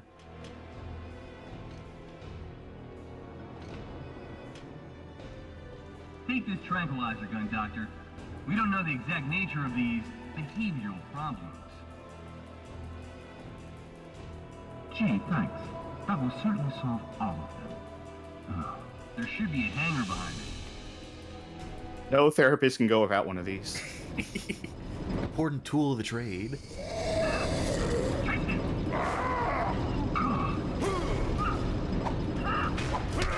not doing anything. You know. Okay, Doc. Do your magic. I know this man. He's one of my... wait a sec. Hey, Mimic, hey. Do you remember me? Look at me. Look at me. Look into my eyes. Please, shut up, bitch! You want a piece of me? Get out of here right there! You like it? Therapy. Therapy. Stop it! What the hell? He needed to relax. Wasn't that overkill?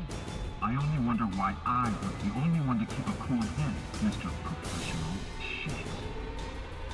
HQ! Come in, HQ! Why aren't they responding? I'm not leaving you here, so you just got yourself a solo recon mission. Go to the reception and contact the HQ. Looks like security channels are down. Are you crazy? I'm not going anywhere. Why don't we just go back and contact them the traditional way? Good question. And give the Colonel another reason to complain how useless we are. Do as I say. You know that I have to write a report? Son of a bitch. And leave me one of those strength darts. I could take the edge off. Yeah. So I was about to say, you know what this kind of reminds me of? A little bit. In the broadest sense, in terms of setting and some of this stuff, is Metro 2033. Yep. Which the game came out like a year before this, but the book was like a decade prior to this game coming out. Sick dodge roll there. Oh. Yeah, Eastern Europe, nuclear war ravaging the surface, underground bunkers. There's our Fear Lock tutorial, by the way.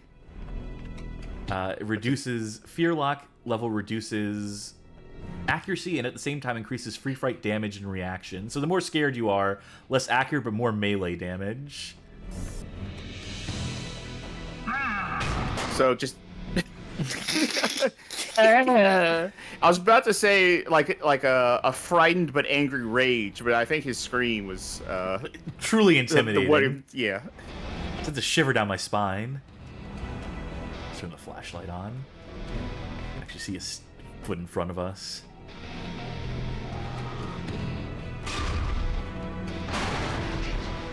Let me use Fear Lock now. Let me try to reduce my fear levels after that. Is there a button that you press to... It claimed it was the F button, but, I wonder what that is on the controller. We'll find out. I have the controller, the Xbox controller layout off to the side. I took a photo of it from the menu. I don't see anything about that, but the left bumper is listed as next target. Like, some of these buttons have, like, multiple functions, and it'll say, like, you know, aiming / toggle lock. Left bumper says next target / in parentheses locked. I wonder if that controller mapping thing was...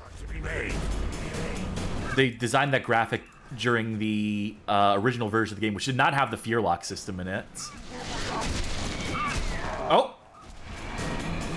I think his head came off. Yeah. Ay, ay, ay. Strange. That's weird. How funny. I guess they won't be coming back for another session. That'll be $400. Try to clear your head.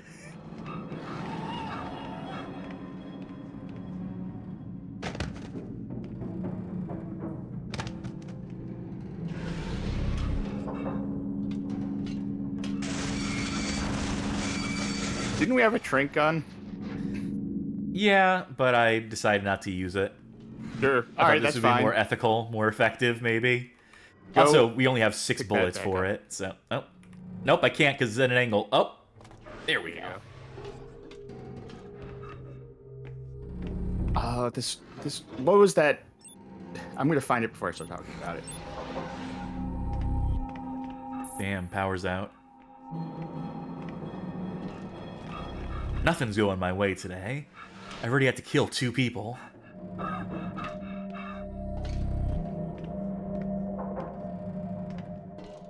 Bunch of melee weapons around. They give you like a full second if you double tap one of the movement keys between presses to do your sick rolls and stuff. Oop, I think we got another voice recording. Hi, Yannick. I put a new battery on the shelf and took the old one, which was constantly overheating, making the gate close suddenly. The new one should work fine, you just have to install it. I feel strange today. After visiting the control room, my hands can't stop shaking. Are you sure there was no leak from the pipes? Air seems strange. Anyway, that was the puzzle. The So- battery was like a foot away from the thing I had to install it in. So, there's a video from Dan Henschel where he's playing his psychiatrist character, and the video is "When is death the best thing for a patient?" And he just talks about, like, you know, hey, as a psychiatrist, when in my profession do I consider it the best thing to kill my patients or tell my patients to kill themselves? Christ. But what's great about that video, I think, is that it starts off of him saying, like, as professionals, we need to stop being afraid of death. And a little bit further into that, he turns the camera around because there's just a coyote wandering around outside in front of his car. Naturally, it often involves violence. And as the coyote comes towards his car, he starts screaming in panic about he's gonna die. I've seen a guard mercilessly beating a man without any good reason, and it got better. Lights going out, predictable. Enraged lunatics, probable. Huge container dropping on my head. Am I the lucky one? Or do they greet everyone like that?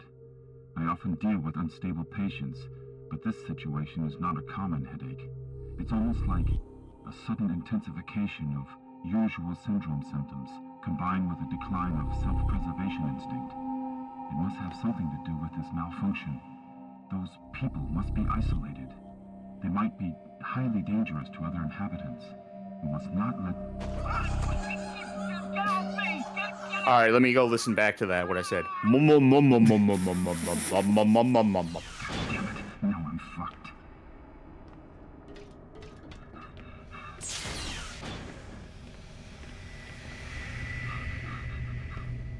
Taking a looky around. These are some decently detailed environments. Like, you know, you can say a lot of things about this game. I don't think it's hideous. Right? There's clearly some amount of work put into these designs into...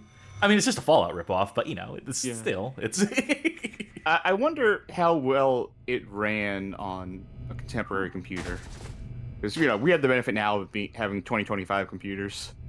Or, Apparently not realistically, great. 2020 computers, but, Apparently they really did need to do an optimization pass to get this game, like, mostly functional.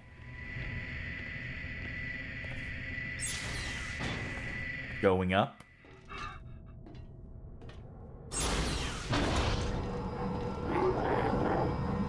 So what are your first impressions of this game? It's purely gameplay-wise, it doesn't look that bad at all. Like, this looks like something I might kind of enjoy playing. It, is... I'm trying not to compare every game to every game, because I know that annoys some people. But, sort of like the visceralness of combat, and now, like, how kind of, like, fast it kind of ends up going sometimes, I'm kind of thinking of, like, Condemned a little bit, in a way that I like. A fair point of comparison.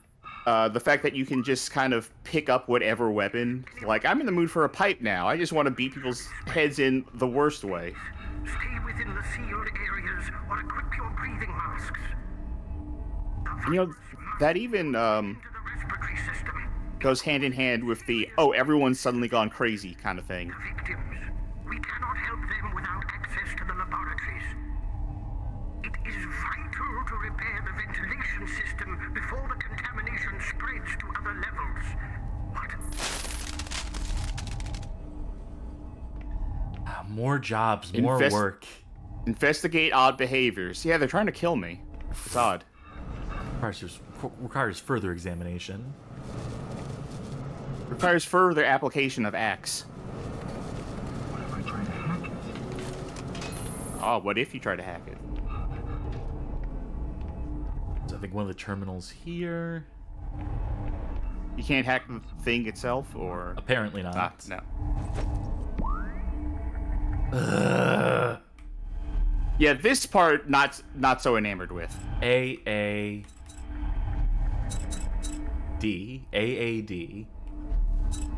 SS.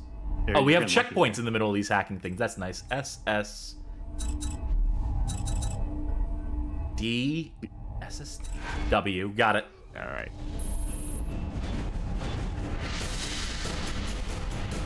Well, something's bad.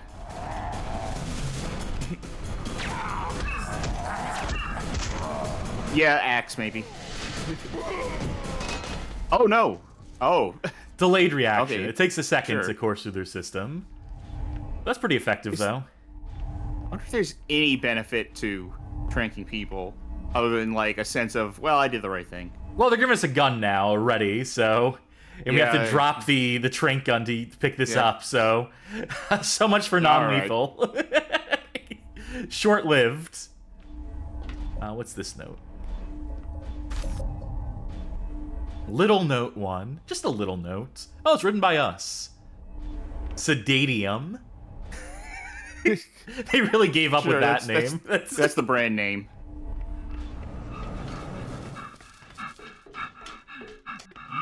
Wah. That was me. I just wanted him to have a little more fun. Punch it up a little. Alright, which way? To the left. Just for my own sake, can you give me a couple more back rolls? Yeah. You ever see that video of, like, the raccoon that just gets into a ball in a kitchen and just starts rolling around for some reason? God, I wish that were me. This is like that in reverse. Alright, so nowhere to go but down. At least they keep it pretty linear.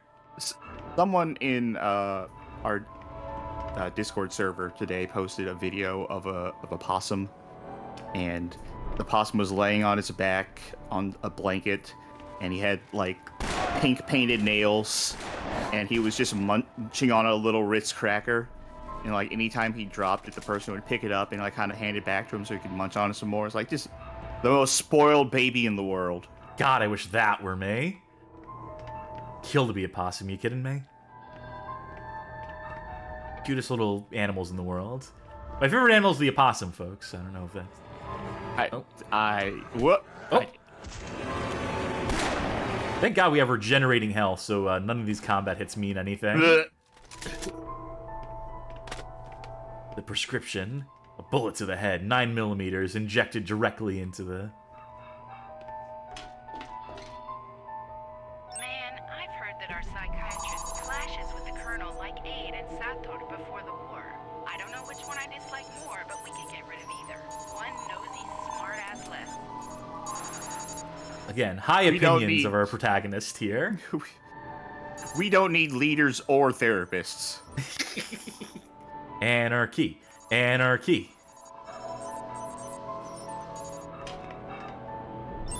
No gods, no masters, no MDs.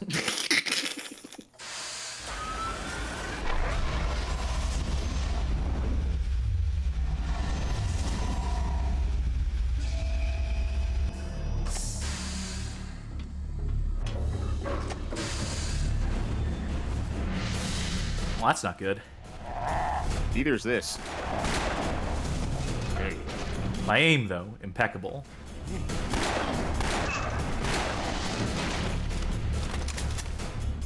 So, can you have a... If you have your gun out, do you drop your melee weapon, or is that, like, stored off to the side? Nope, the second I switch to, my gun... Okay.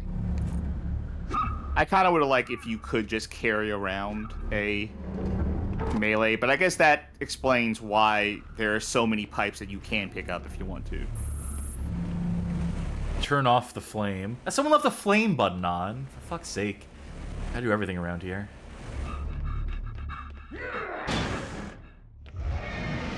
Johnny Beckett says, I'm curious if this game has skippable cutscenes, because a few Unreal 3 games at the time had issue with that. Yeah, you can hold down the Q button, and in some cases it'll let you. Okay, we gotta figure out how to shut off the flame. Maybe behind one of these doors. Let's just open them all just in advance, just to... Yeah. Just let all the killers in here.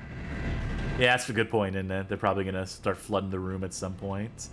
That's just a risk I'll have to take, because these animations are prolonged.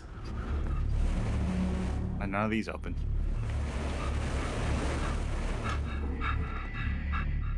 The sledgehammer room. Not quite Johnny what I was says, looking for. Johnny says, in reaction to the fact that you can skip cutscenes, nice. Well, this game's better than Silent Hill Downpour, then.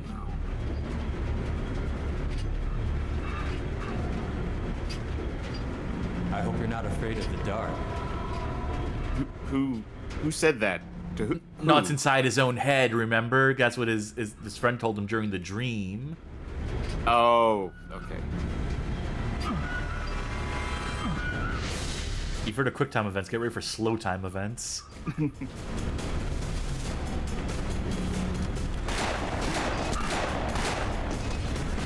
Realized that was the more effective option, and... Oh, and yet more.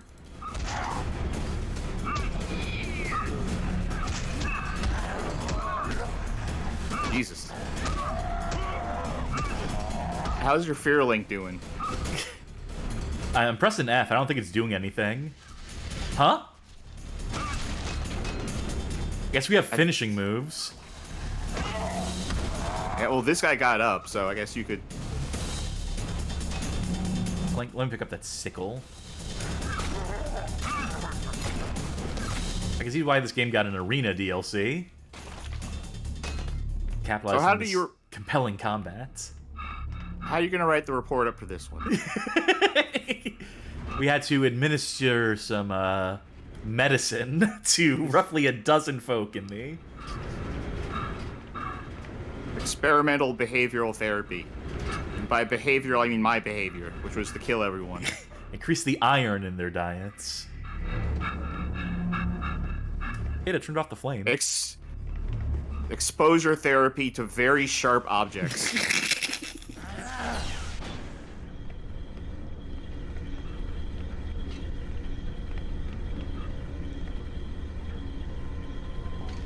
That wasn't a good door open animation. That opened right inside of us. Let's have it open the other way. Uh-oh.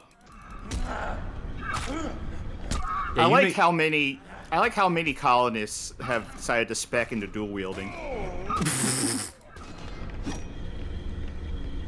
And don't worry about that damage. Again, we'll just We'll walk it off. I also like, and the audience can't see this, but I like how every time you get into combat, several Steam achievement progress notifications pop up. Yes. Which, if you're playing in full screen, would be great. That would be so not immersion breaking. If I had the Steam overlay enabled. I'll read the latest comment from... Sure. Apologies if I mispronounce. Inixki says, Dear God, I think I still have this in my library in Steam. It was deleted so hard from Steam's backend. The forum pages being up is a miracle. Yeah, we got into that, the whys and hows of that in the history section at the top of the show. That'll be up on YouTube or on the VOD, explaining why this game had to get taken down so hard from that storefront. Hold on, I want to see something.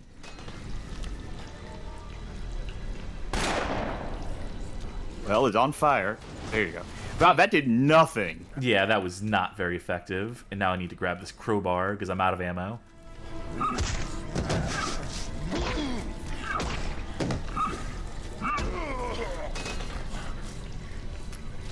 That'll solve it. Ooh! Oh, that Dark Souls is paying off.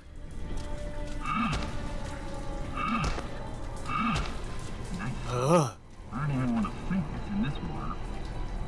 That's the thought on his mind right now? Just kill 2 guys. Boy, this room stinks. There are some problems with the pipes in the installation. Someone has badly connected one of the joints or something, and then just covered everything with concrete pavement. If something goes wrong, the installation will start to pump water the wrong way. Oh, so it's just sewage water. Okay. I can see how that'd be something. Oh, we have remote control valves. That's future tech. And we got a shotgun too. Now, I need to lower the water level. Good. I enjoy the fact that you are rolling around in this sewage water. Yeah, absolutely. Just get it all over yourself.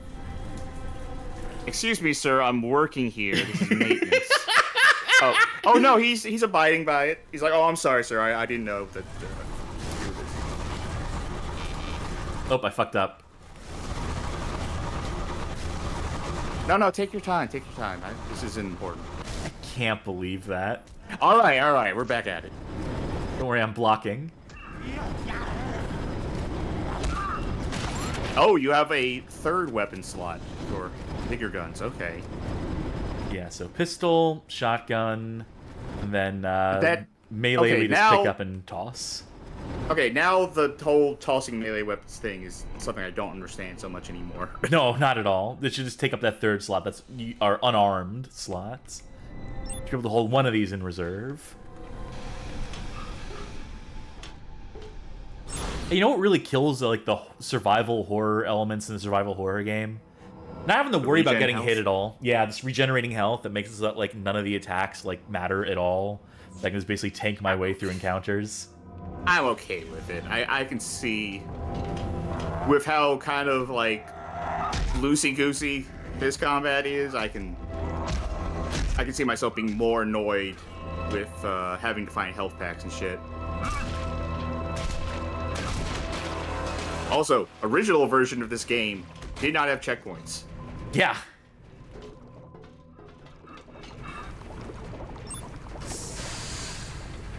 Wait, is this the way we came? It's hard to tell when all these hallways look exactly the same as one another. You went down those stairs from that elevator. Let me check the other corner anyway, just to make sure I'm not. Yeah, no, that's it. Only one way to go anywhere. In most rooms you walk into. Oh, Slime Generator does remind us, this isn't actually survival horror, it's a CRPG. Oh, of course. How can I be so stupid? That was classic CRPGs with regenerating health.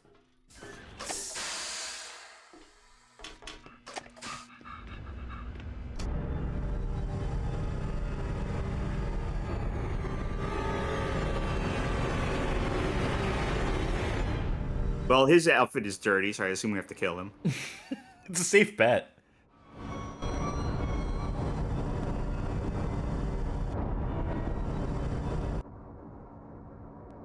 Is something going to happen when these two things intersect?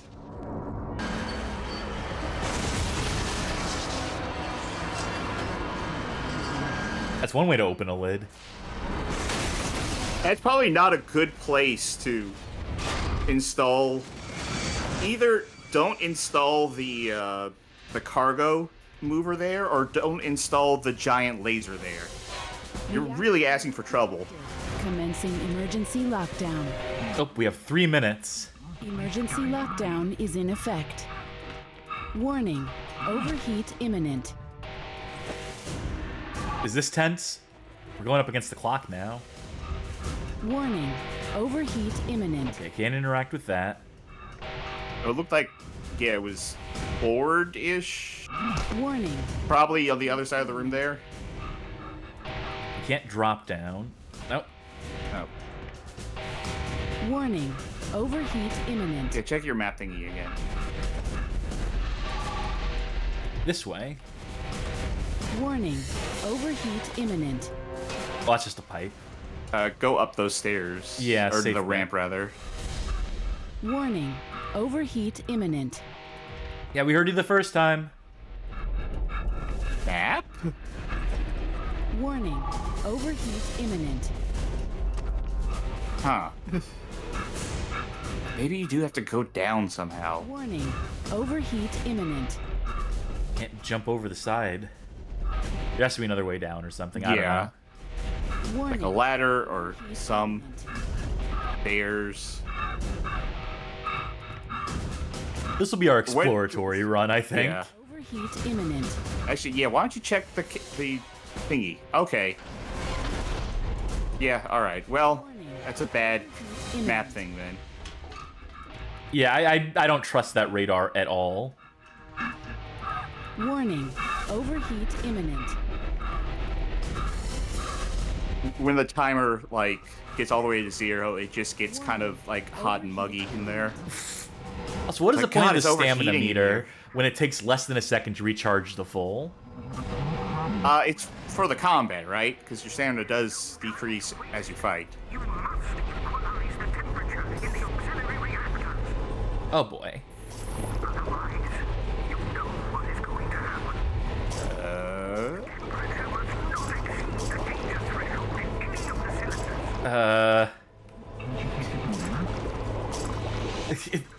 Can you transfer from the 90 over to the other? Or you know what? Maybe you have to get to a different station, right? Yeah, well, we've got 30 seconds to do it, so... Like, yeah, from this center station, like, put energy into... Yeah, okay. So we're gonna die. Yeah. I understand what this puzzle is asking you for now. You got it? Yeah, we need to find some sort of equilibrium here. Yeah. But, does not feel like enough time.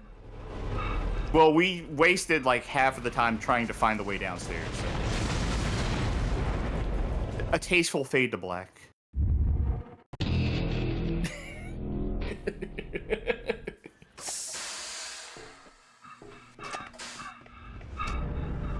Hey, we can skip this.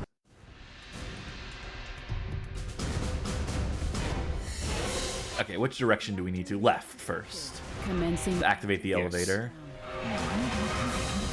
What's that eye icon? Is that like autosave or? No, that's supposed to be you can look towards points of interest. Oh. So maybe they use that to indicate go this way. Warning, overheat imminent.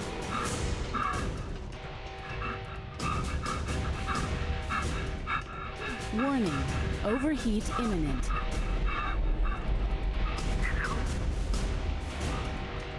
Alright.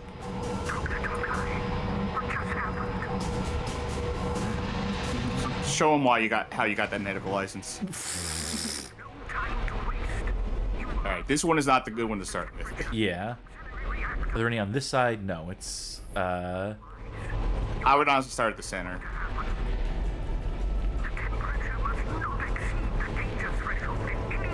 Oh, this one has way too much. That seems like a good first move. I think as long as they're green, they're good. Yes. Alright, I'll try Not that one. Yeah, I would go to the middle one to funnel it over to the left, or that one to go down. Yeah. And then the top left one goes down. Top? Yeah, this one here. Top left needs... No, this one has 75. This bottom one has... No, that does... No. Oh, well, actually, wait. No, because yeah, I see how this... Yeah. I can't tell it how much to put in, right? I can only reset it. Okay. I would... Well, the bottom ones here are 90, so what if I... I would still mess with the center one first, because that has so much to spare. That one and that one, yeah. Yeah, just go to the center one and, like, send it to the left. Yeah, that should do it.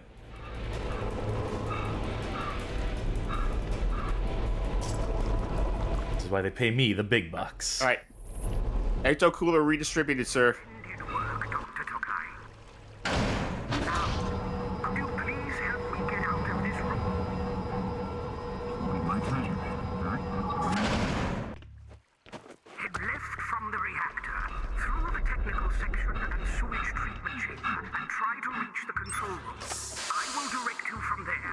One step ahead of you, Doc.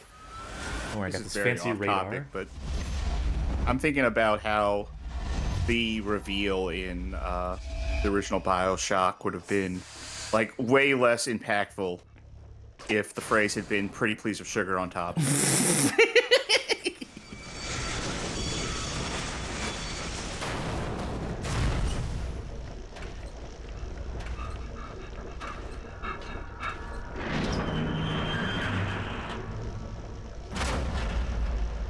This is how ADHD. This is how ADHD works, folks. Just try and imagine why I was thinking about that just now.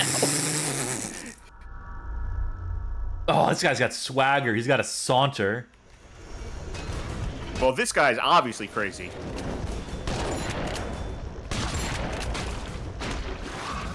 Oh. I've heard of an Oedipus complex, but this is ridiculous.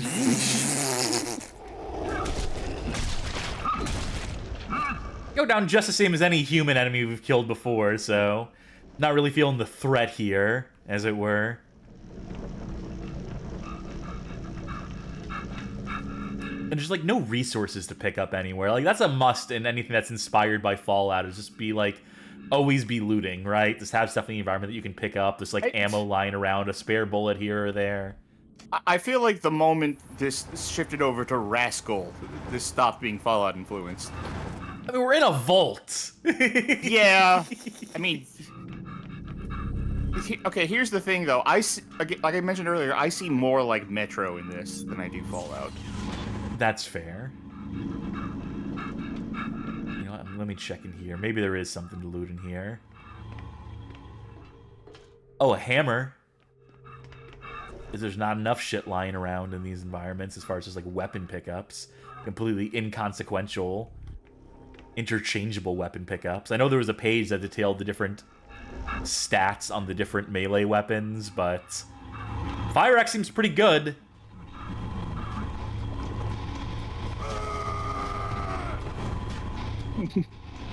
I hate my fucking job. I log off.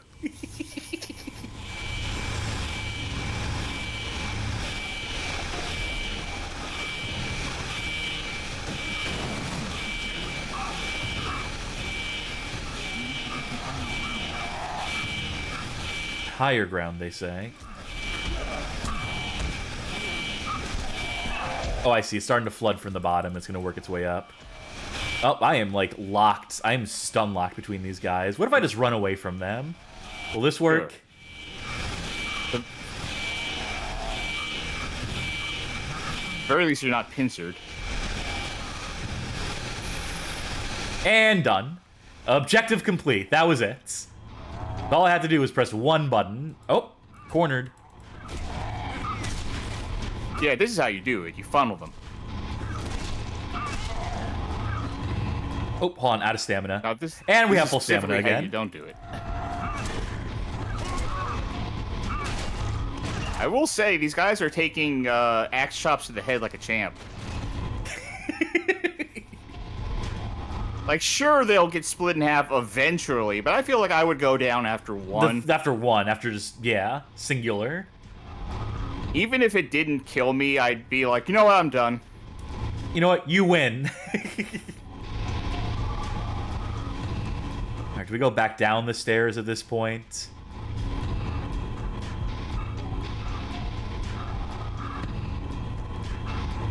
Yep, sure enough.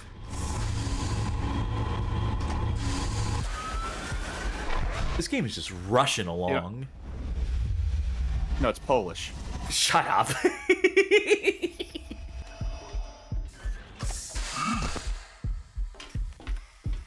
Chapter 7 already. Wow, yeah, wow. It's gonna be a pain in the ass to time code this stuff. Out of how many? Good question. It is imperative to provide the power for each of the cylinders. Partial power can be sent in certain pressure. Hold on, Doc. I'm listening to you, Doc. It's me, Professor. I couldn't make it any faster. Ooh. The laboratories on the right side of the room you're in. The scientists should have a code to open the reactor control room. Please, hurry. Don't worry, I'll take care of it. I just want to explore a little bit since it's getting more Vault-like, but you know, it's good that this is linear because just on account of how miserable it is to navigate these interiors when everything looks the goddamn same. So, you know, on the one hand, I'm grateful. On the other hand, it does, like, make exploration completely worthless. Does... Nope.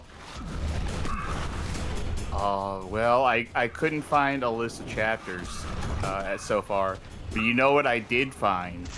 Do tell. I found a Let's Play of this game as a screenshot LP on a forum. Completed, so they did the whole thing. I gave up on meleeing those dudes. I realized it was a waste of time. Nothing there.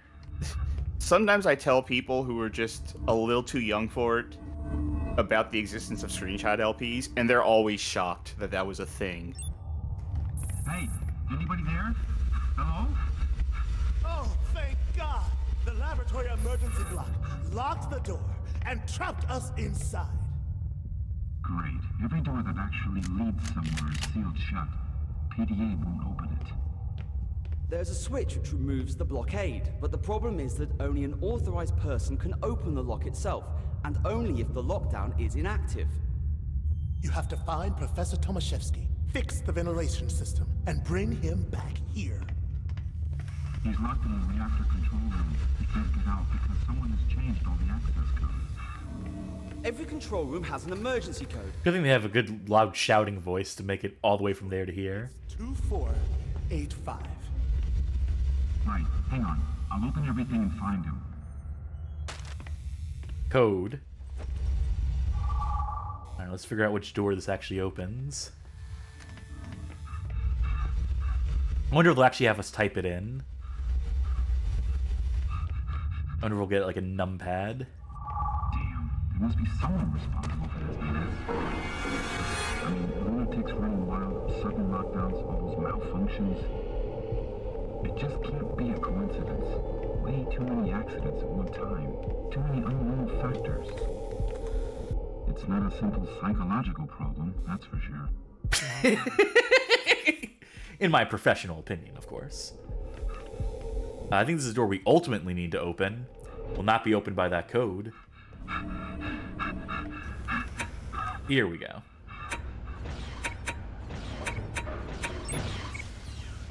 Hey, they had us type it out. Wunderbar.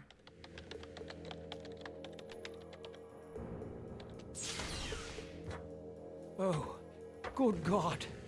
I'm so glad you're back, Dr. Tokai. Professor Tomaszewski, I need you to open the first laboratory. There are scientists there, and... No, the area is still contaminated. Could you possibly help me reach the technical station and activate the ventilation system? Otherwise, no one will be able to move around without a gas mask. I should have a spare mask somewhere. Thank you, Albert. Wait, why did we take our mask off? When did that happen? Nightmare be over already. Oh, there they are. We didn't even notice the contamination. It was so well applied to the ventilation system that we took it for just a minor installation defect. There were some problems with the communication for several hours, but it was just a nuisance, not urgent. Then people started acting strange. It was all managed to report to the terminal before the cotton channels went down. What?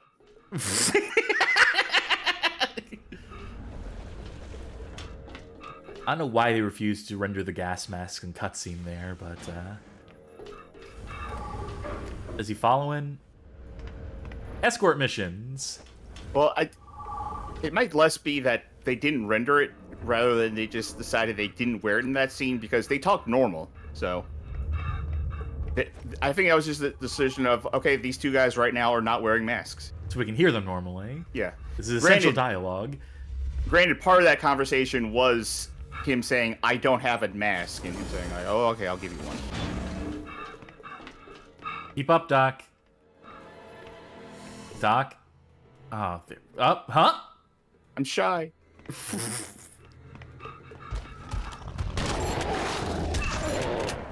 Alright, Doc, what skills do you bring to the table, combat-wise? I'm forming a party here. We have to enter the lock one at a time to make sure we're properly decontaminated. Go first, Doctor. You know better how to defend yourself if anything is waiting on the other side. Which is to say, you have a gun.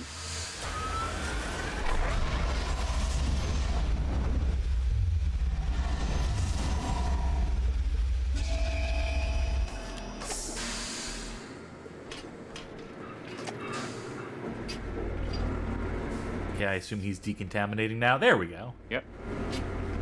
Way faster for him. I warmed the machine up for him. Clean as a whistle. Oh. Ow. Doc is useless. We did pick up a melee weapon, by the way, that just does occupy our third slot and overwrites our unarmed combat. What is it? I can't even tell. I think they Doctor, called it a bad psycho time for the stick. conversation. It's called the Pace Pacificator. Pacificator. Suddenly lost their self-preservation instinct. What's your diagnosis of this guy? It's they lost their self-preservation. I don't think if you suddenly lost your self-preservation, your immediate thing would be, okay, go kill everyone. Yeah, go attacking other people. That's not how it... I well, feel like they're the professionals, you know. We're just laymen. That feels like a very... Oh boy, okay. I can say this because I had to go to school for it and I was baptized. That feels like a very Catholic thing. Right? Like, the idea that, oh, if you didn't have anything holding you back, right? If there wasn't any self-preservation instinct, if there wasn't any set of morals that existed, then you would immediately just go kill everyone, right? That's what we all would do, right? I mean, if I knew, this is like what people would say to me as a child, if I knew there wasn't a punishment for me at the end, I would absolutely go kill everyone. What am I doing here? It was very scary. Oh, there we go. People who taught me were very scary. That was a stupid puzzle. We have to enter the codes simultaneously. I'll enter them for you, and you'll have only a second to react.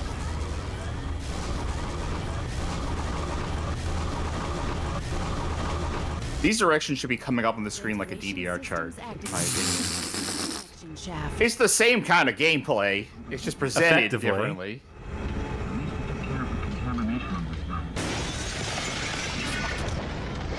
What do you think, Doc?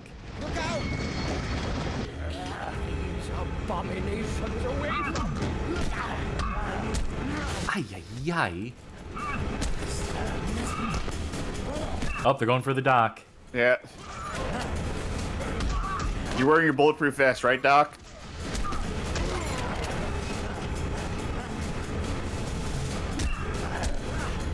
Maybe take care of that. Oh, are you okay? You okay? Yeah, you're fine.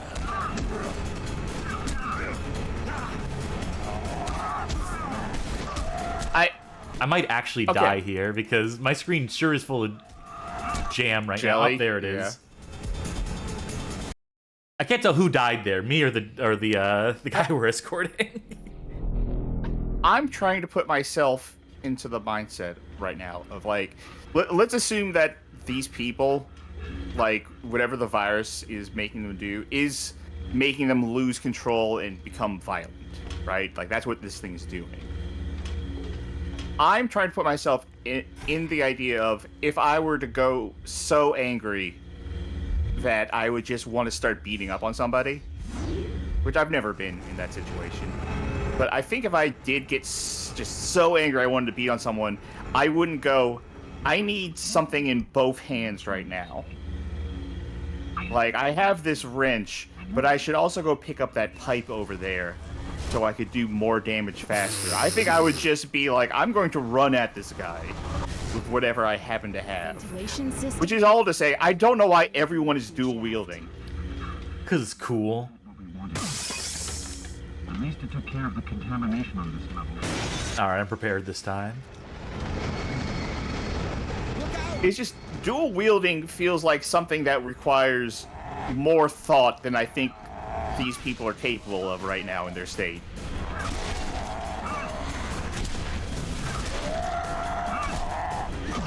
I don't disagree. I just like dual wielding. My natural instinct is to dual wield. Okay, you can feel free to not answer this question, but you ever get into fights? Yes. Like actual physical fights? Mm-hmm. I think I've only gotten to like a couple in my life, and none of them were after like my freshman year of... No, I mean, actually, all of them were like in elementary school. Every fight I ever got into was in elementary school. Lockdown is in effect. Please wait until the contamination is removed. By the way, the technician guy said I should have gotten a medal for putting those guys down.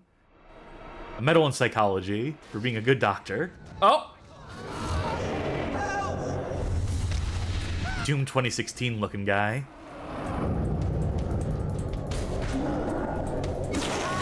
Do something! Alright, listen. We can talk through this. This is my specialty.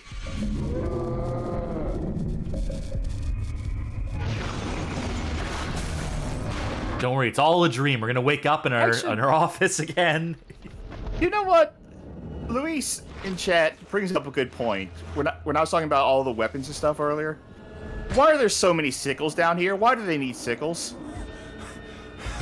Maybe there's a farming floor. I already have a gun, don't I? Not anymore, I guess. Oh, yep. It got rid of all my weapons. Oh, well, I actually need to switch to it.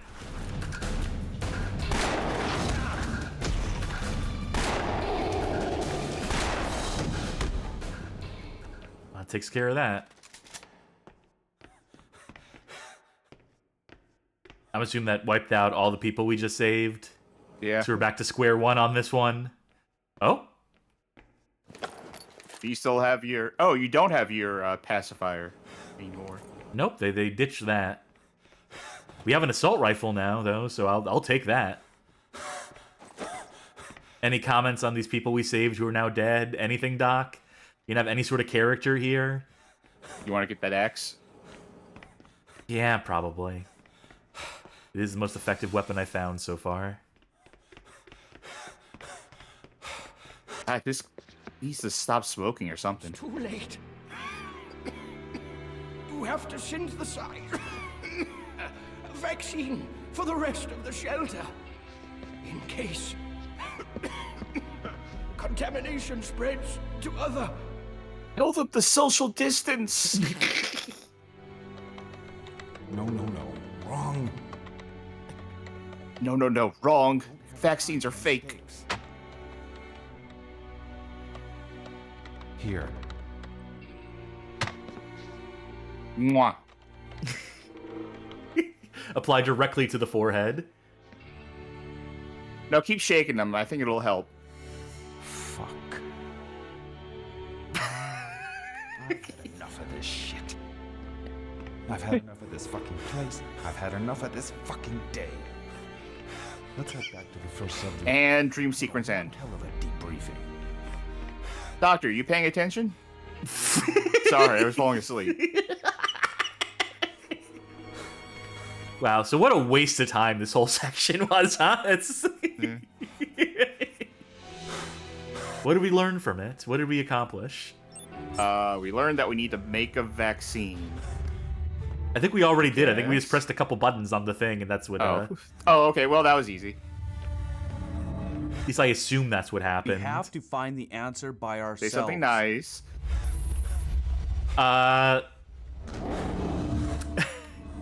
This has, like... Is it? You can see the game they wanted to make here. Which was not the game the original developer wanted to make. No, of course. But... That's... Yeah, we're way past that. You can see the game that Nicholas Games wanted to make. Nicholas Games. Yeah, I didn't interrupt the history segment to ask, but are we sure it's not just Nicholas? Because that's the same way Nicolas Cage spells his name. Who's to say? You say tomato, I say tomato. You say Nicholas, I say Nicholas, Nicholas. Every which pronunciation. And if I just keep saying different pronunciations of it, eventually one of them will be right. I mean, to be fair, that's Nicolas Cage is not his real name, so maybe he chose that spelling and just assumed it was pronounced that way. I'm not going to say it for obvious reasons, but the name that I chose for myself, not Charky, the name that I chose for myself, the way I spell it, and the way I pronounce it, are not incompatible. they like, anyone who sees the way I spell my name does not say it the way I pronounce my name, which is maybe my fault.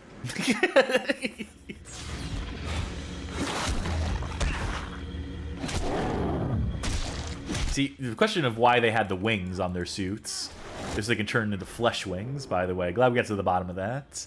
That's my psychiatric diagnosis of the motivations of the developers in designing these suits and these monsters. Johnny chat says, I like Charky says, say something nice, like when you try to get a kid to say thank you to people who give them a gift. Where do you think you're going? Hey, you, stop! Shit.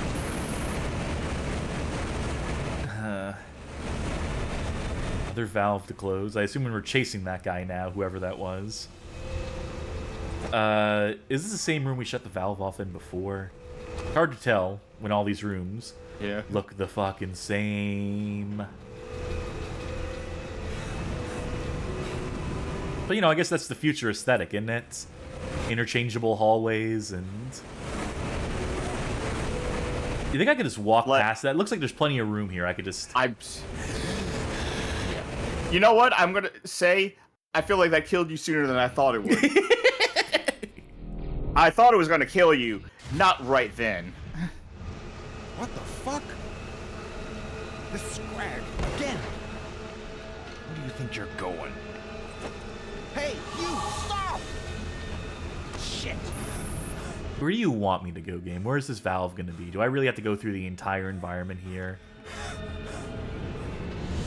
Checking every corner. Slumgener asks, what does the PDA updated notification mean? Is Tokai journaling all this in his diary? The answer is yes.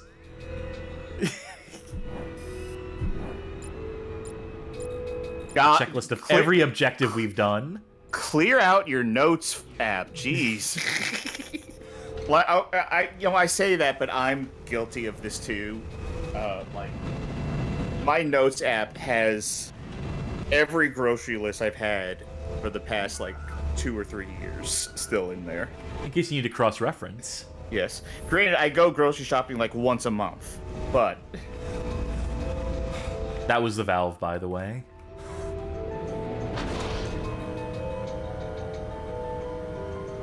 But, you know, if you leave all the previous notes on there, you can see how much you've accomplished. Doesn't that just fill you with a sense of accomplishment? Doesn't that make you feel productive? Yeah, that's why I keep all my, like, my grocery list. Like I said. Like, I remember... You remember where you were on 9/11? Because on 9/11, I was buying floss, deodorant, soap, crackers, snack mix. Granted, 9/11, like, 2023. Oh, of course, yeah. Never forget.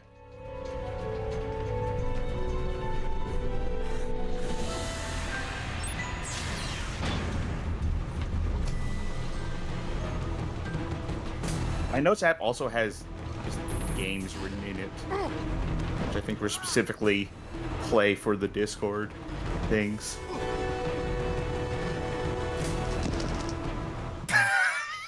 Did he knock himself out?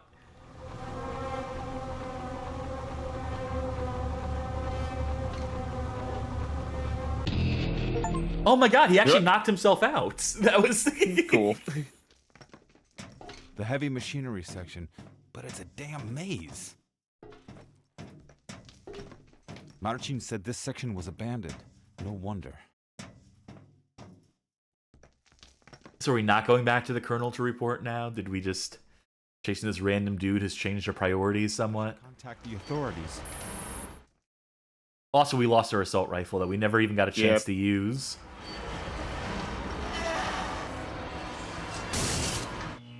Let there be light. Cryptic note. Do you think that's like on the header of the actual note? Well, you gotta label things. You gotta organize them sufficiently. There's something about experiments, hostilities. Not responding, but I remember RX code. Do you, player? Damn it, he's not. What the hell is this?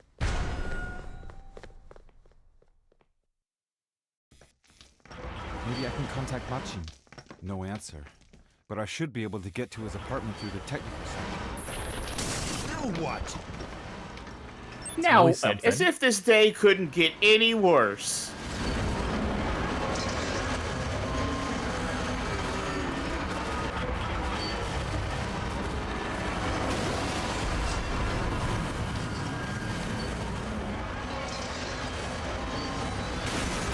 Oh, overshot it.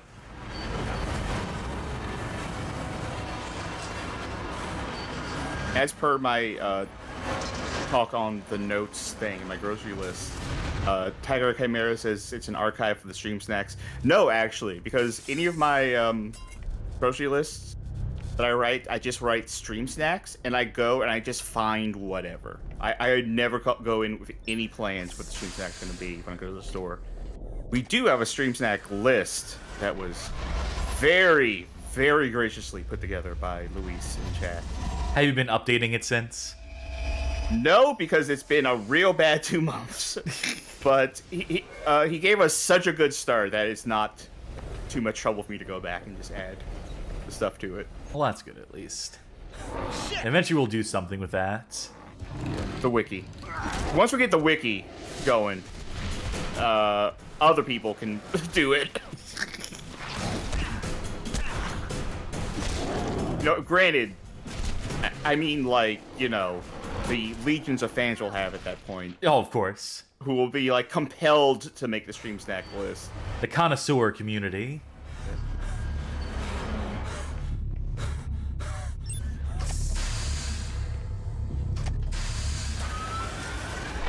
Do you think they use these decontamination scenes to unload geometry and unload cells in the previous room and load in new ones? I'm not sure. Oh! That would be really smart if that's what they were doing here. I mean, that's what they're doing there. Yeah, I know. They had not figured out shimmy through a really tight corridor technology yet. Yeah, that technology hadn't been innovated yet. And mastered in Final Fantasy VII Remake. I feel like it would be... I feel like you know how sometimes these things will happen and they're kind of like trends that are happening? Like everyone, you start noticing like the shimmy through the hallway thing everywhere. Yes. Like, I want the next big trend in hiding loading zones being your character going, oh wait, my shoelace got untied, and there's like a full animation of them bending down and retying it. I don't think this guy was a monster or even infected. I think we're just kind of... I mean, you know, once you get started, it's hard to stop. Fuck this. Oh, I notice you don't have a mask anymore. The contamination here? Oh, I guess To weld this door, I'll have to go around. But there's one problem. Oh. What would that be? Would you like to elucidate on what the one problem is? Anyway, I fucked up by picking up that note, whatever it was. I was about to say that I notice you're not wearing the mask here, but I guess one, maybe he thinks that the contamination hasn't gotten here yet because he was just surprised by that. And two, I guess he did make the vaccine, right? You would think so. So he's talking about people going crazy. The other explanation would mean that I'm going crazy. Damn, I hope I'm not, because I don't want to go to Takai and tell him the story of my life. Everyone hates this fucking dude! Yeah. No wonder he was attacking us. No wonder his gut instinct was like, oh, this fucking guy, I hate him. This is the perfect excuse to murk him. We get no respect, I tells ya.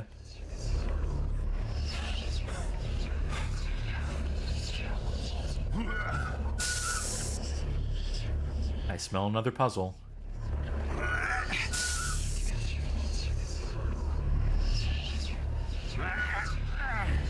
Okay, one. Okay. Okay, got it. Real good grunts in this game.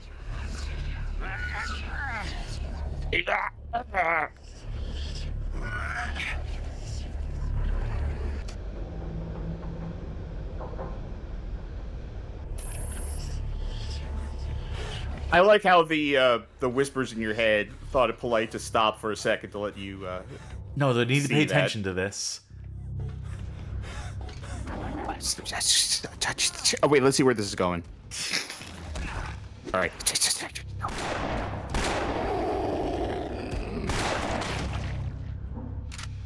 Can you tell we're afraid right now? I pressed the F button to try and be less afraid, but I don't think it's doing anything. Must not get into the respiratory system. Let me try something. I tried pressing left bumper. Really? Wait, is this the way to go? Who knows at this point? You know, if it's an open door, if it's a panel we can access, I'm assuming it's the right way. Well, I mean, it's got to be the right way.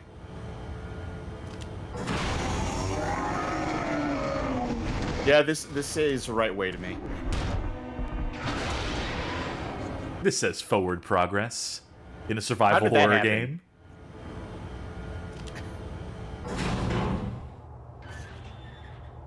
Wow, this accuracy is really fucking annoying. Because you're afraid. Main gate.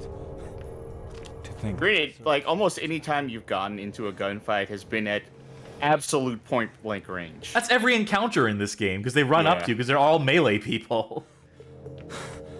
So far. I look at the shelter gate and can't stop thinking. Could anyone have predicted what happened?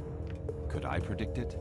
Is now the time. Confinement syndrome were observed long before. Also, are we just gonna like forget about our girlfriend? Not taken seriously. People didn't believe in the nuclear apocalypse back then. No wonder that they disregarded the syndrome. Nobody suspected that it would spread like a plague in the shelter. We should have been prepared. If only I had known earlier. Thoughts are contagious. Millions spent on defense programs and nobody cared to take it into consideration.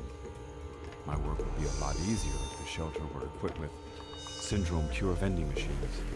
Instead, I told them they should have installed those. It enhances the symptoms of this mental epidemic. All it took was one madman to change the shelter into a raving loony bin. I'd like to examine him. Martin's apartment should be around here somewhere on the technical level. I'll check if he's okay. Even if he's not home, there's a comm screen inside. I could use it to contact the Colonel. I went to a doctor once who did the thing of like taking out the tape recorder and dictating into it notes and stuff. And I know that is a very obvious purpose. But I still kind of felt like, dude, I'm sitting right here. Patient is presenting with signs of... Oh, sorry, you shouldn't be listening to this. This is my notes. Because, like, he would say, like, some real serious sounding stuff. Like, this was before I got my surgery done for my sinuses. And he was saying some, like, really serious sounding stuff. And I wanted to say, like, hey, what was that last bit? What was the imminent what now? Patient living on borrowed time. Someone's got to break the bad news to him. Oh, hold on. But I knew I couldn't, like, stop him in the middle of the thing, because he'd be like, excuse me, I'm trying to say how you're gonna die. Can I squeeze through this? What do you want me to do, game? Just for anyone's sake, no, I was not. It was not life-saving surgery. Oh. Don't stand there. No. At least I figured it out. At least I figured out how to progress. Are we gonna have to sit through him, like, monologuing You again, can skip those. Mercifully, you can skip those. Okay. The shelter's main gate. To think that the surface is behind it. Maybe I shouldn't try to snipe when my aim is all cattywampus. I look at the shelter. See, there we go. Should be around here. Actually, you know what? Fuck this. You know what? This can wait. Yep. I was hoping that would happen. Video Game King says, I clipped Avnaf for Twitch gutting its archives in a couple months. It's not gutting clips. Yeah, it's gutting highlights. So feel free to... Folks, please clip the show. Yeah, it helps. Martin's a part. It gives us stuff to share with folk. Yes. Level. I'll check if he's okay. Even if he's not home, there's a... Okay. Also, even if it was clips, it's 100 hours. Clips are a minute long at most. But it's not. It's not even that.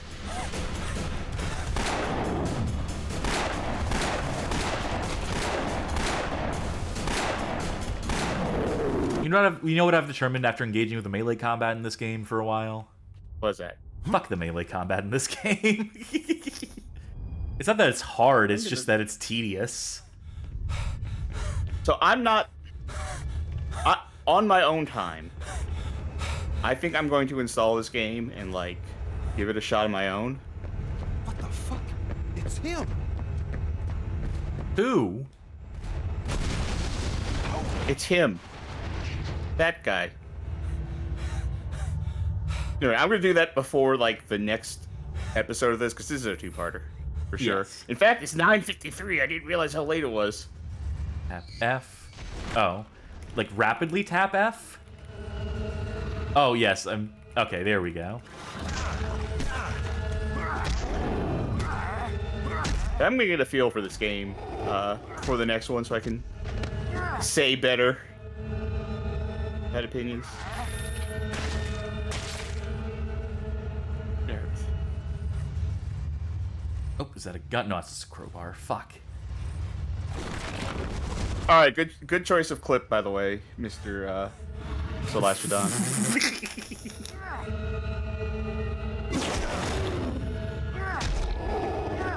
Man, the two-handed weapons suck. Except for the fire axe. My beloved. Would you please get in position? Thank you.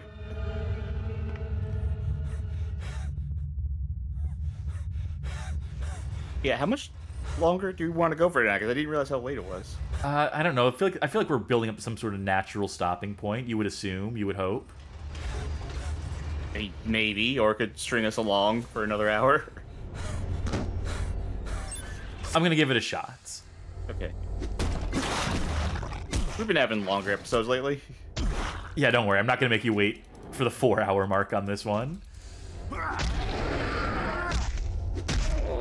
That guy he just seems stunned that you were hitting him. Not so What much did I like do? not really hit stun, just like audacity stun.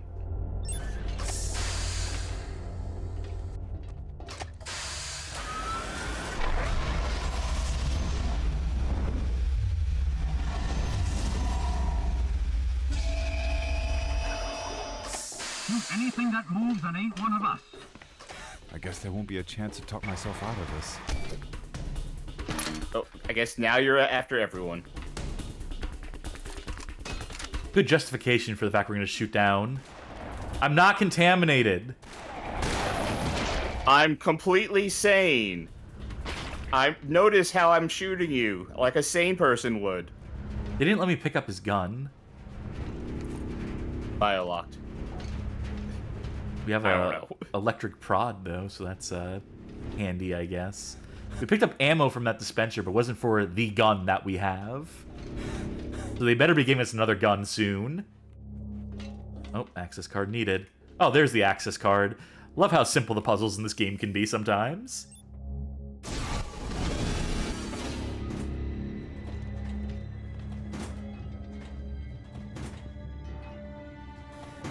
Stealth section. Shit. More guards. I gotta be careful. Oh, Stealth really? PT. Actually is a stealth section? Yeah, we're safe here. But what about the rest? We're here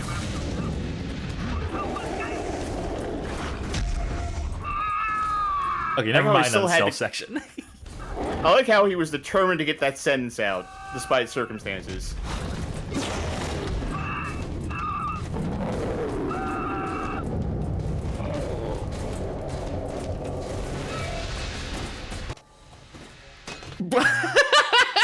Yep, all right. Well, we got ourselves a gun, so that's good.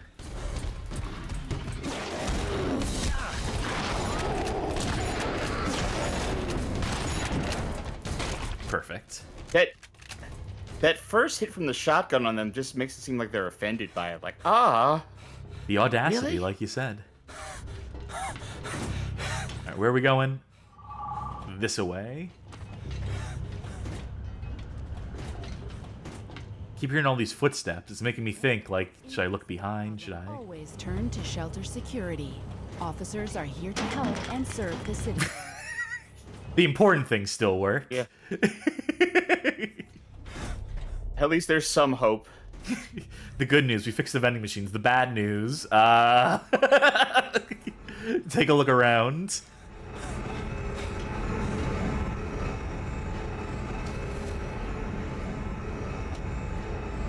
Thanks.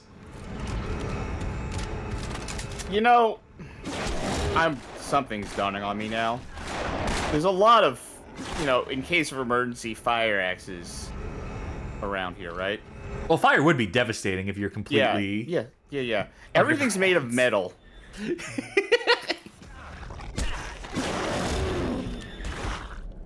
Only room Sorry, for one catch in the here. next one. Yeah.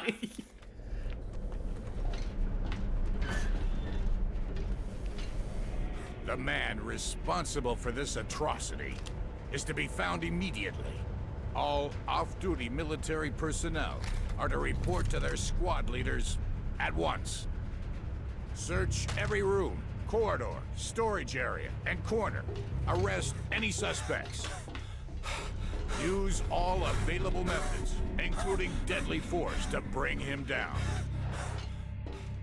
He sounds like he's been waiting for this opportunity his entire career. He's been waiting for this day. Thank God, an uprising. Thank for this.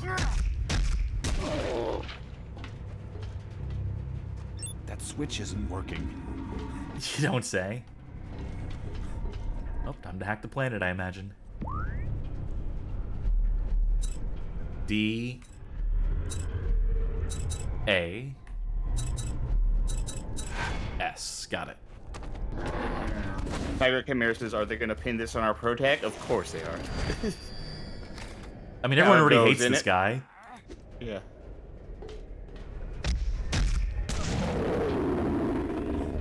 The kill moves are a little sticky. I don't know if you noticed that or not.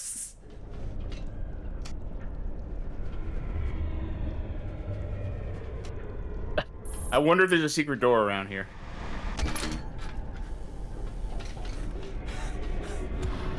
Command announcement. After the finished exercise, to make secure a safety catch and put it back on the arms rack.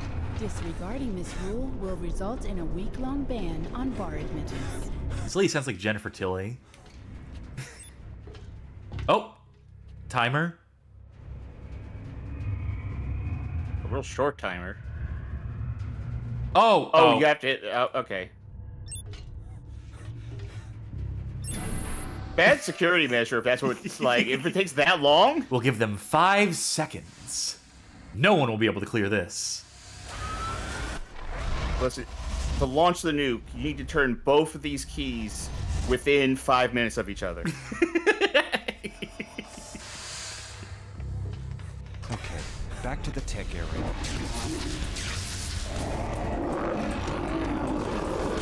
Nice light show, dude. Why do they have to, like, strike the ground like it's a match? Get the electricity going. Well, all I know is that it's tantalized me, tempted me to use their weapon against them. Restore power. Dungeon says, I wish Tokash had psychiatry-related one-liners when he killed people. We were providing them earlier. We were doing our best in his stead. Analyze this. In theaters now. It's still 1999. It was the last movie we had before the day one incident. Oh god, of course we need one of these puzzles, right? What? Isn't this like a pipe dream? Is it? Well, it's actually not letting me select any of the... Use a chip with... It's also, yeah, I was about to say, it's blocking a lot of your view of that tooltip. Okay, so it reject... Oh!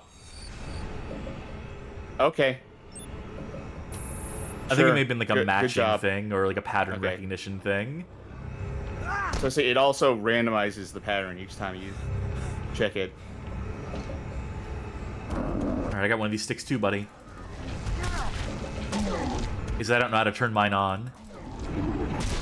You gotta scrape it against the ground. Although his isn't electric either now.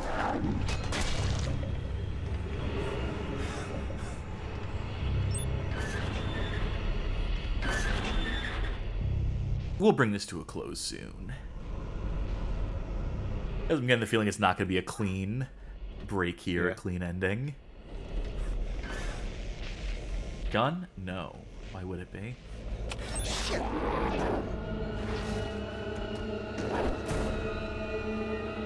Bye. Oh. You can't see me. I'm safe.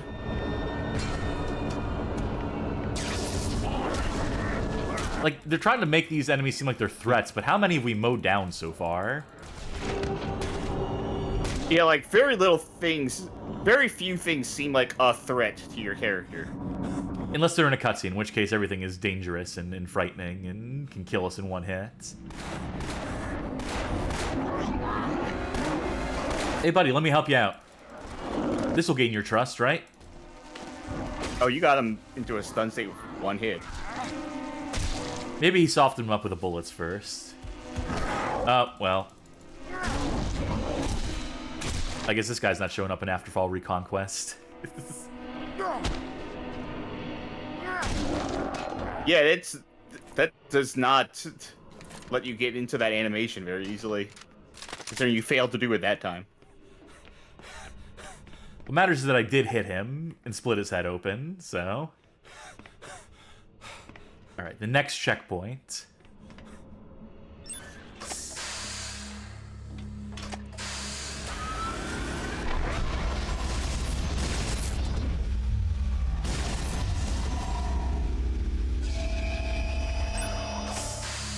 Here you go. There we go. Let me just look around the corner. Oh god, every time, like, you know, I'm tempted to keep playing it. Like, that's the thing. That's the sick thing about these games, is that, like, I am so curious where this resolves, where it goes next, right? Well, we'll have to find out next week. Yeah, I think we will. I think that is...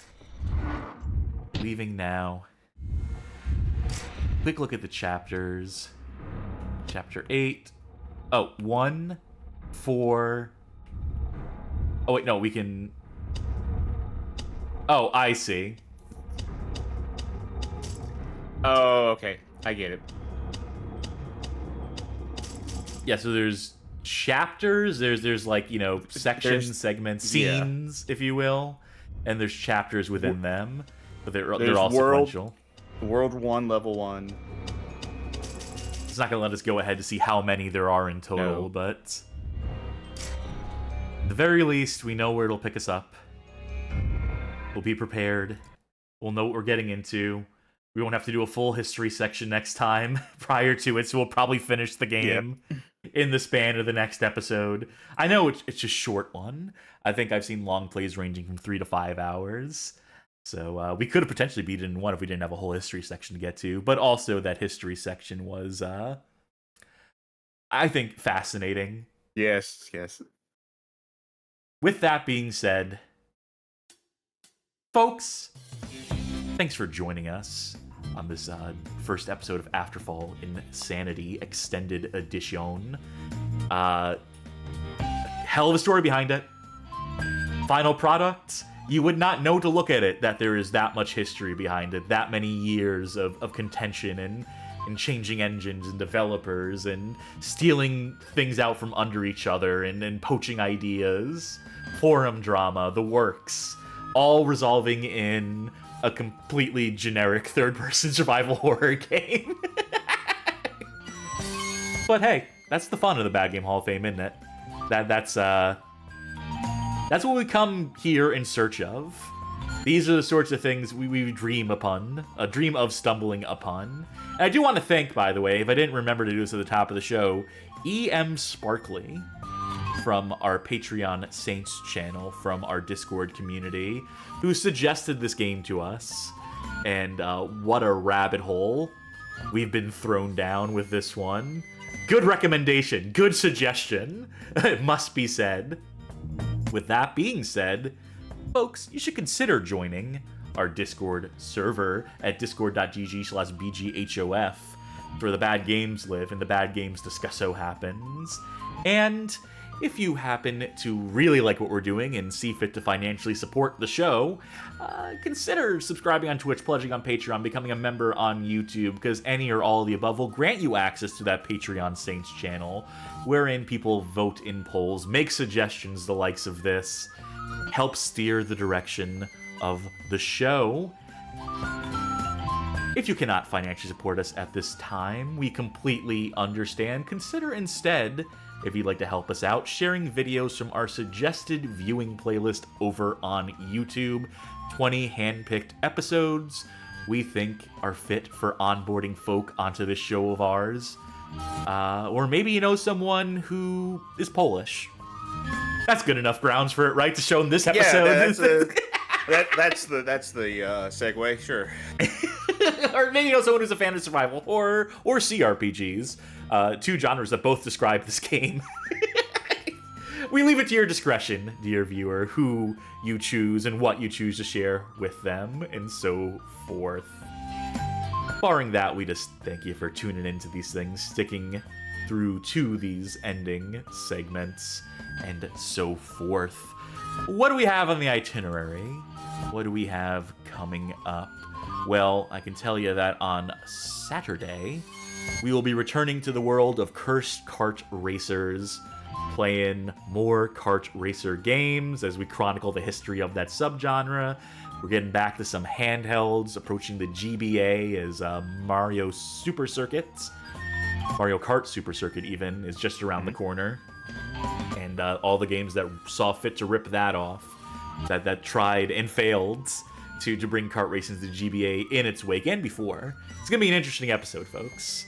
Potentially torturous one as well, but hey, isn't that's the gimmick here on the Bad Game Hall of Fame, and that's kind of that comes with the territory past a certain point.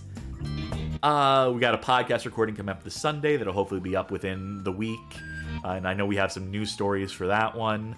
Check out podcast.badgamehalloffame.com for our podcast. Listen to us pontificate about industry news, share what we've been playing, so on and so forth.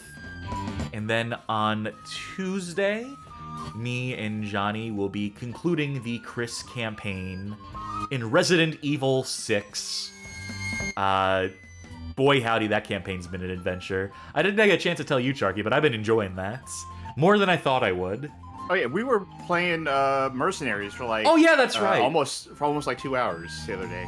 Yeah, that was fun too. We'll have to show Mercenaries off in some capacity, as well as part of that whole Resident Evil 6 series. We also had fun trying to navigate the RENet system and how that works. Its own little adventure, browsing the web and so forth. And then this coming Thursday the 27th, we will return to Afterfall InSanity, possibly wrap it up.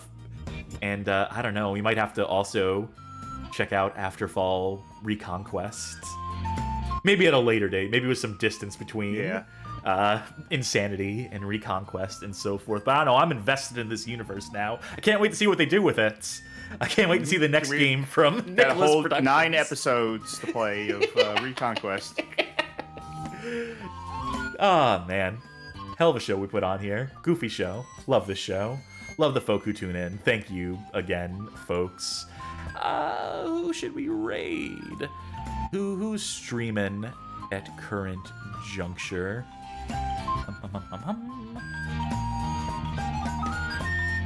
Oh, I see that Xandra Vandra is doing a Kuso Grande gauntlet with Sasquatchualus. 2 friends of the show working together, presumably playing jank-ass games. That's good enough for me. Send them our love. Let them know the Bad Game Hall of Fame sent you. Oh, I think they're playing the Dragon's Lair platformer, the SNES one. I don't remember if that's called Dragon Lairs 1, Dragon Lairs 2, or what the name of it is, but I recognize Dirk the Daring. So please go that away at the end of the program. But for tonight, for the Bad Game Hall of Fame, I have been Reconquested Cassidy. And I've been ABPN Certified Charky. Thank you one last time for tuning in, folks. Sticking with us. Enjoying Afterfall InSanity alongside us. Putting up with my singing at the beginning. Should I close out with another Jamiroquai song? You know Canned Heat? Not offhand. Okay, I guess people are spared. I guess people are. We'll be saved from that here at the end of all things. But for now, bye! Good night, everybody.